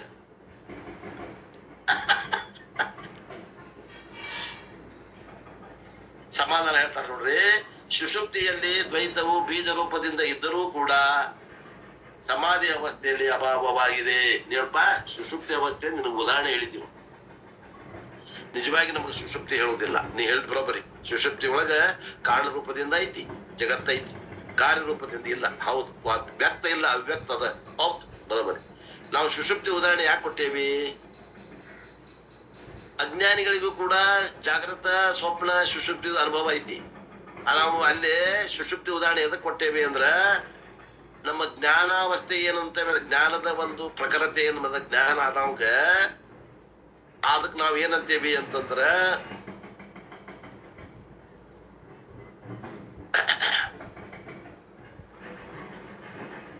ಸಮಾಧಿ ಅವಸ್ಥೆ ಅಂತೀವಿ ನಾವು. ಜ್ಞಾನ ಆಗಿದ ಅವಸ್ಥೆಗೆ ಸಮಾಧಿ ಅಂತೀವಿ. ಅಂದ್ರ ತುರ್ಯಾವಸ್ಥೆಯಲ್ಲಿ ಆ ಬೀಜನೂ ಇಲ್ಲ ನೋಡಲ್ಲಿ, ಕಾರಣವಾದಂತ ಜಗತ್ತು ಇಲ್ಲ. ಸುಷುಪ್ತಿ ಒಳಗ ಐತಿ ಅವಿದ್ಯೆ ಐತಿ. ತುರ್ಯದಲ್ಲಿ ಎಲ್ಲದ ಅವಿದ್ಯೆ? ತೂರ್ಯ ನಾಲ್ಕನೇದಾವ ತೂರ್ಯ. ನಾವು ತೂರ್ಯನ ನಿನಗ್ ಗೊತ್ತಿಲ್ಲ ಅಂತ ತಿಳ್ಕೊಂಡು ತೂರ್ಯನ ಹೇಳಕ್ ಹೋಗಿಲ್ಲ. ಈಗ ನಮಗೆ ಹೇಳೋ ಉದ್ದೇಶ ತೂರ್ಯಂದಿತ್ತು ನಿನಗೆ ತಿಳಿಲಿ ಅಂತ ಸುಷುಪ್ತಿ ಅವಸ್ಥೆ ಉದಾಹರಣೆ ಕೊಡಾಕತ್ತೀವಿ. ನಮಗೆ ಹೇಳೋದು ಸುಷುಪ್ತಿ ಇದ್ದಿದ್ದಿಲ್ಲ. ಶಾಂಪಲ್ ತೋರಿಸಿ ತೂರ್ಯಾವಸ್ಥೆ ಉದಾಹರಣೆ ನಿಮ್ಗೆ ಜಗತ್ತಿಲ್ಲ ಅಂತ ಹೇಳ್ಬೇಕಾಗಿತ್ತು. ಅಲ್ಲಿ ಬೀಜ ರೂಪದಿಂದ ಇಲ್ಲ ಜಗತ್ತು ತೂರ್ಯಾವಸ್ಥೆಯಲ್ಲಿ. ಸುಷುಪ್ತಿ ಒಳಗೆ ಬೀಜ ರೂಪದಿಂದ ಐತೀನಿ ಹೇಳಿದ್ ಮಾತು ಕರೆ. ಸುಷುಪ್ತಿ ಒಳಗೆ ಬೀಜ ರೂಪದಿಂದ ಇದ್ರು ಕೂಡ ತೂರ್ಯಾವಸ್ಥೆಯಲ್ಲಿ ಯಾವ ಬೀಜ ರೂಪದಿಂದ ಜಗತ್ತಿಲ್ಲ. ಆದ್ರಿಂದ ಅದು ಮಿಥ್ಯ ಅದ ಹೇಳ್ತಾರ ನೋಡಿ. ಸುಷುಪ್ತಿಯಲ್ಲಿ ದ್ವೈತವು ಬೀಜ ರೂಪದಿಂದ ಇದ್ದರೂ ಸಮಾಧಿ ಅವಸ್ಥೆಯಲ್ಲಿ ಅದು ಅಭಾವವಾಗಿದೆ. ಇದರಂತೆ ವಿದೇಹ ಮೋಕ್ಷ ಅವಸ್ಥೆಯಲ್ಲಿಯೂ ಕೂಡ ಅಭಾವವಾಗಿದೆ. ವಿಧೇಯ ಕೈವಲ್ಯ ಪ್ರಾಪ್ತಿ ಆಗ್ತದೆ, ಅವಾಗಲೂ ಅಭಾವ ಐತಿ ಜಗತ್ತು. ಅಂದರೆ ಕಾರ್ಯಕಾರಣ ಉಭಯ ರೂಪದಿಂದಲೂ ಅಭಾವವಿದೆ. ಕಾರ್ಯರೂಪದಿಂದ ಅಭಾವತ್ತು ಸುಷುಪ್ತಿಯೊಳಗೈತಿ, ಕಾರಣ ರೂಪದಿಂದ ಅಭಾವ ಎಲ್ಲೈತಿ? ತೂರಿನಲ್ಲೇ ಐತಿ. ಅದ್ವೈತವು ಎರಡೂ ಅವಸ್ಥೆಗಳಲ್ಲಿ ಸ್ವತಃ ಸಿದ್ಧ ಪ್ರಕಾಶಮಾನವಾಗಿದೆ. ಅಂದ್ರ ಅದ್ವೈತವು ಸುಷುಪ್ತಿ ಕಾಲದಲ್ಲಿಯೂ ಐತಿ, ಮತ್ತ ತೂರ್ಯನಲ್ಲಿಯೂ ಐತಿ. ಅದ್ವೈತವು ಸ್ವತಃ ಸಿದ್ಧದ, ಯಾರು ಅದನ್ನ ಹುಟ್ಟಿಸಿಲ್ಲ, ಯಾವಾಗಲೂ ಐತಿ, ಬದಲಾವಣೆ ಆಗದ ಐತಿ. ಆದ್ದರಿಂದಲೇ ಅದ್ವೈತವು ಪಾರಮಾರ್ಥಿಕ ಸತ್ಯವಾಗಿದೆ ಅನ್ಬೇಕು. ಅದ್ವೈತವು ಹಾಕೋಬೇಕಲ್ಲ. ಆದ್ದರಿಂದಲೇ ಅದ್ವೈತವು ಪಾರಮಾರ್ಥಿಕ ಸತ್ಯವಾಗಿದೆ. ದ್ವೈತವು ಅಭಾವವಾದ್ದರಿಂದ ಅದು ಅಪಾರಮಾರ್ಥಿಕವಾಗಿದೆ, ಅರ್ಥಾತ್ ಮಿಥ್ಯೆಯಾಗಿದೆ. ಸಮಾಧಿಯಿಂದ ಉತ್ಥಾನನಾದವನಿಗೆ ಹೇಗೆ ಆವರಣವಿಲ್ಲವೋ, ನೋಡ್ರಿ, ಸಮಾಧಿ ಅಂದ್ರೆ ಜ್ಞಾನಾವಸ್ಥೆ, ತುರ್ಯಾವಸ್ಥೆಯಿಂದ ಏನದವ ಉತ್ಥಾನನಾದವನಿಗೆ ಹೇಗೆ ಆವರಣವಿಲ್ಲವೋ, ತೂರಿನ ಜ್ಞಾನ ಆದವಾಗ ಆವರಣ ಆಕತ್ತೇನ್ರಿ? ಇಲ್ಲ, ಆವರಣ ಭಂಗ ಆಗ್ತದೆ. ಹೆಂಗ ಸಮಾಧಿಯಿಂದ ಉತ್ಥಾನನಾದವನಿಗೆ ಹೇಗೆ ಆವರಣವಿಲ್ಲವೋ ಹಾಗೆ ಮುಕ್ತನಿಗೆ ಪುನರ್ಜನ್ಮವಿಲ್ಲ. ಮುಕ್ತನಿಗೆ ಪುನರ್ಜನ್ಮ ಅನ್ನೋದಿಲ್ಲ. ಆದ್ದರಿಂದ ಸ್ಮೃತಿಗಳು ದ್ವೈತವು ಮಿಥ್ಯೆ ಎಂದು ನೇತಿಗಳೆಯುತ್ತವೆ, ಅದ್ವೈತವನ್ನು ನೇತಿಗಳೆಯುವುದಿಲ್ಲ. ಆದ್ದರಿಂದ ಸೂತ್ರಕಾರರು, ಭಾಷ್ಯಕಾರರು, ಸೂತ್ರಕಾರರು ಯಾರ್ರಿ? ಬ್ರಹ್ಮಸೂತ್ರಕಾರರು ಯಾರ್ರಿ? ಶಂಕರಾಚಾರ್ಯರು. ಭಾಷ್ಯಕಾರರು ಯಾರು? ಶಂಕರಾಚಾರ್ಯರು. ತತ್ವ ಸಮನ್ವಯಾತ್ ಎಂಬ ಸೂತ್ರದಲ್ಲಿ, ಯಾವ ಸೂತ್ರದಲ್ಲಿ? ಬ್ರಹ್ಮ ಸೂತ್ರದಲ್ಲಿ ಎಲ್ಲ ಉಪನಿಷತ್ತು ವಾಕ್ಯಗಳು ನದಿಗಳು ಸಮುದ್ರವನ್ನು ಪ್ರವೇಶಿಸುವಂತೆ ಅದ್ವೈತ ರೂಪ ಬ್ರಹ್ಮ ಸ್ವರೂಪದಲ್ಲಿಯೇ ಎಲ್ಲ ವೇದಾಂತ ವಾಕ್ಯಗಳು ಪರ್ಯಾವಸಾನವಾಗುತ್ತವೆ ಎಂದು ತೋರಿಸಿದ್ದಾರೆ. ಎಲ್ಲ ನದಿಗಳು ಎಲ್ಲಿ ಹೋಗಿ ಕೊಡ್ತಾವ್ರಿ? ಕೊನೆಗೆ ಸಮುದ್ರಕ್ಕೆ ಕೊಡ್ತಾವೆ. ಹಂಗ ಎಲ್ಲ ಉಪನಿಷತ್ತುಗಳು ಎಲ್ಲಿ ಹೋಗಿ ಕೊಡ್ತಾವು ಅಂತಂದ್ರ ಅದ್ವೈತ ರೂಪ ಬ್ರಹ್ಮ ಸ್ವರೂಪದಲ್ಲಿಯೇ ಹೋಗಿ ಕೂಡಿಕೊಡ್ತಾವೆ. ಅದಕ್ಕೆ ಹೇಳ್ತಾರ ಅವರು, ಶ್ಲೋಕಾರ್ಧೇನ ಪ್ರವಕ್ಷಾಮಿ ಯದುಕ್ತಂ ಗ್ರಂಥಕೋಟಿಭಿ ಬ್ರಹ್ಮ ಸತ್ಯಂ ಜಗನ್ಮಿಥ್ಯ ಜೀವೋ ಬ್ರಹ್ಮೈವ ನಾಪರಃ ಎಂದು ಅನೇಕ ಕೋಟ್ಯಾವಧಿ ವೇದಾಂತ ಗ್ರಂಥಗಳು ಬ್ರಹ್ಮ ಸತ್ಯ ಜಗನ್ಮಿಥ್ಯ ಜೀವನು ಬ್ರಹ್ಮನೇ ಆಗಿದ್ದಾನೆ ಎಂದು ಅದ್ವೈತದ ತಾತ್ಪರ್ಯವನ್ನೇ ಹೇಳುತ್ತವೆ ಹೊರತು ದ್ವೈತವನ್ನು ಹೇಳುವುದಿಲ್ಲ. ಇದೇ ತಾತ್ಪರ್ಯವನ್ನು ಗ್ರಂಥಕಾರರು ಹೇಳುತ್ತವೆ ಎಂದು ಪ್ರತಿಜ್ಞೆ ಮಾಡಿರುವುದು ಯೋಗ್ಯವೇ ಆಗಿದೆ. ನೋಡಪ್ಪ, ದ್ವೈತ ಐತಿ ಕಾಣಂಗಿಲ್ಲ ಅಂತಲ್ಲ, ನಮಗೂ ಕಾಣಾಗತ್ತೈತಿ. ಟೋಟಾ ಕಾಣಾಗತ್ತೈತಿ, ಮೊಬೈಲ್ ಕಾಣಾಗತ್ತೈತಿ, ಬುಕ್ ಕಾಣಾಗತ್ತೈತಿ, ಕೇಳೋರು ಎಲ್ಲ ಇವು ಕಾಣಾಗತ್ತಾವ. ದ್ವೈತ ಕಾಣಂಗಿಲ್ಲ ಅಂತ ಹೇಳಾಗತ್ತಿಲ್ಲ, ಕಾಣ್ತೈತಿ. ಅದು ಸತ್ಯ ಅಲ್ಲ, ಅದು ಬದಲಾವಣೆ ಆಗ್ತದೆ. ಬದಲಾವಣೆ ಆಗದೆ ಇರುವಂತ ಈ ಸೃಷ್ಟಿಯೊಳಗೆ ಬದಲಾವಣೆ ಆಗದೆ ಇರುವಂತ ತತ್ವ ಬಂದದ, ಅದೇ ಆತ್ಮ, ಅದೇ ಬ್ರಹ್ಮ. ಮತ್ ಶಂಕ ಮಾಡ್ಸೋದು ಅಲ್ರಿ. ಅದ್ವೈತ ಎಂಬ ಹೆಸರು ದ್ವೈತದ ಸಾಪೇಕ್ಷೆಯಿಂದ ಬಂದಿರ್ಬೋದು. ದ್ವೈತವಿಲ್ಲದ ಮೇಲೆ ಅದ್ವೈತವೂ ಇಲ್ಲ ಅಲ್ರಿ. ನೀವೇನಂತೀರಿ? ಇವು ಸಾಪೇಕ್ಷಿಕ, ಒಂದು ಅಪೇಕ್ಷೆ ಮಾಡುವಂತ ಪದಗಳಿಗೆ ಸಾಪೇಕ್ಷ ಪದಗಳು ಅಂತ. ಈ ದ್ವೈತ ಮತ್ತು ಅದ್ವೈತ ಒಂದಕ್ಕೊಂದು ವಿರೋಧ ಪದಾರ್ಥಗಳದಾವು. ಅದ್ವೈತ ಇರ್ಬೇಕಾದ್ರೆ ದ್ವೈತ ಇದ್ದಾಗನ ಅದ್ವೈತ ಐತೋ, ಇಲ್ಲ ದ್ವೈತ ಇಲ್ದನ ಐತೋ ಅದ್ವೈತ? ಹೇಳಿ. ನೀವು ಇಲ್ಲ ಅಂತೀರಿ, ದ್ವೈತ ಒಂದ ಐತಿ ಅಂತೀರಿ. ಅದ್ವೈತ ಅರ್ಬೇಕಾದ್ರೆ ದ್ವೈತ ಇದ್ದಾಗನ ಅದ್ವೈತ ಅನ್ನಾಗ ಬರ್ತೈತಿ ನೋಡಿ. ವಿಚಾರ ಮಾಡ್ಲಿ ಗುರುಗಳು ಅಂತ ಪ್ರಶ್ನೆ ಹಾಕ್ತಾರ. ಗುರುಗಳಿಗೆ ಪ್ರಶ್ನೆ ಹಾಕ್ತಾರ, ಸಮಾಧಾನ ಹೇಳ್ತಾರ. ಹಾಗಲ್ಲ, ಪುತ್ರನೆಂಬ ಹೆಸರಿನ ಸಾಪೇಕ್ಷತೆಯಿಂದ ಪಿತಾ ಎಂಬ ಹೆಸರು ಬಂದಿದೆ. ಅಪ್ಪ ಯಾವಾಗ ಆದಿವ? ಲಗ್ನ ಆಗುತ್ತೆ ಅಪ್ಪ ಅಂದನ? ಇಲ್ಲ, ಲಗ್ನ ಆಗಿ ಒಂದು ಮಗು ಹುಟ್ಟಿದ ನಂತರ ಅವಾಗ ಅಪ್ಪ ಅದ. ಅಂದ್ರೆ ಮಗನ ಅಪೇಕ್ಷೆಯಿಂದ ಇವ ಅಪ್ಪ ಅದ. ಮಗ ಹುಟ್ಟಿತು, ತಂದೆ ಆದ. ಮಗ ಹುಟ್ಟಕ್ ಮುಂದೆ ತಂದೆ ಆಗಿದ್ದ ನೀವ? ಲಗ್ನ ಆಗ್ಯಾನ, ಹೆಂಡತಿಗೆ ಗಂಡ ಆಗ್ಯಾನ, ಇನ್ನೂ ತಂದೆ ಆಗಿಲ್ಲ.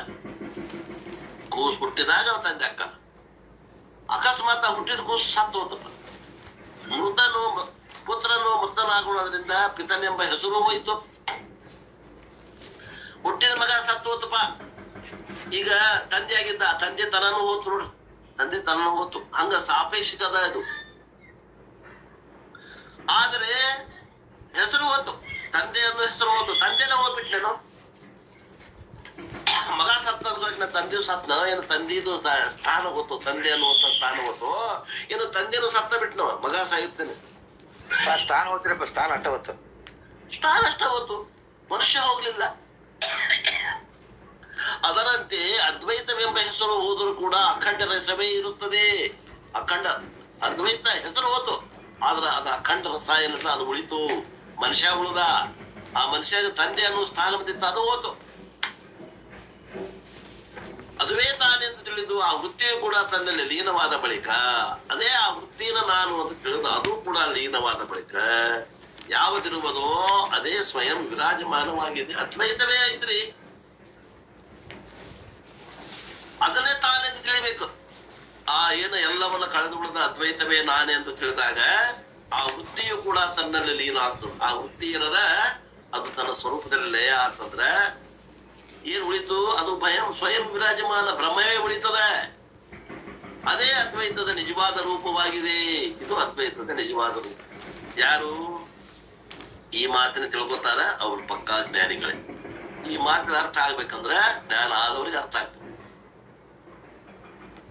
ಮತ್ತ ಇಷ್ಟೆಲ್ಲ ಇದು ಏನಿದು ಬರೇ ಮ್ಯಾಗಿನ ಸೂತ್ರ ವಾಕ್ಯದ ಇಷ್ಟು ವಿಶ್ಲೇಷಣೆ ಮಾಡಿದ್ರಪ್ಪ. ಯಾವುದದು?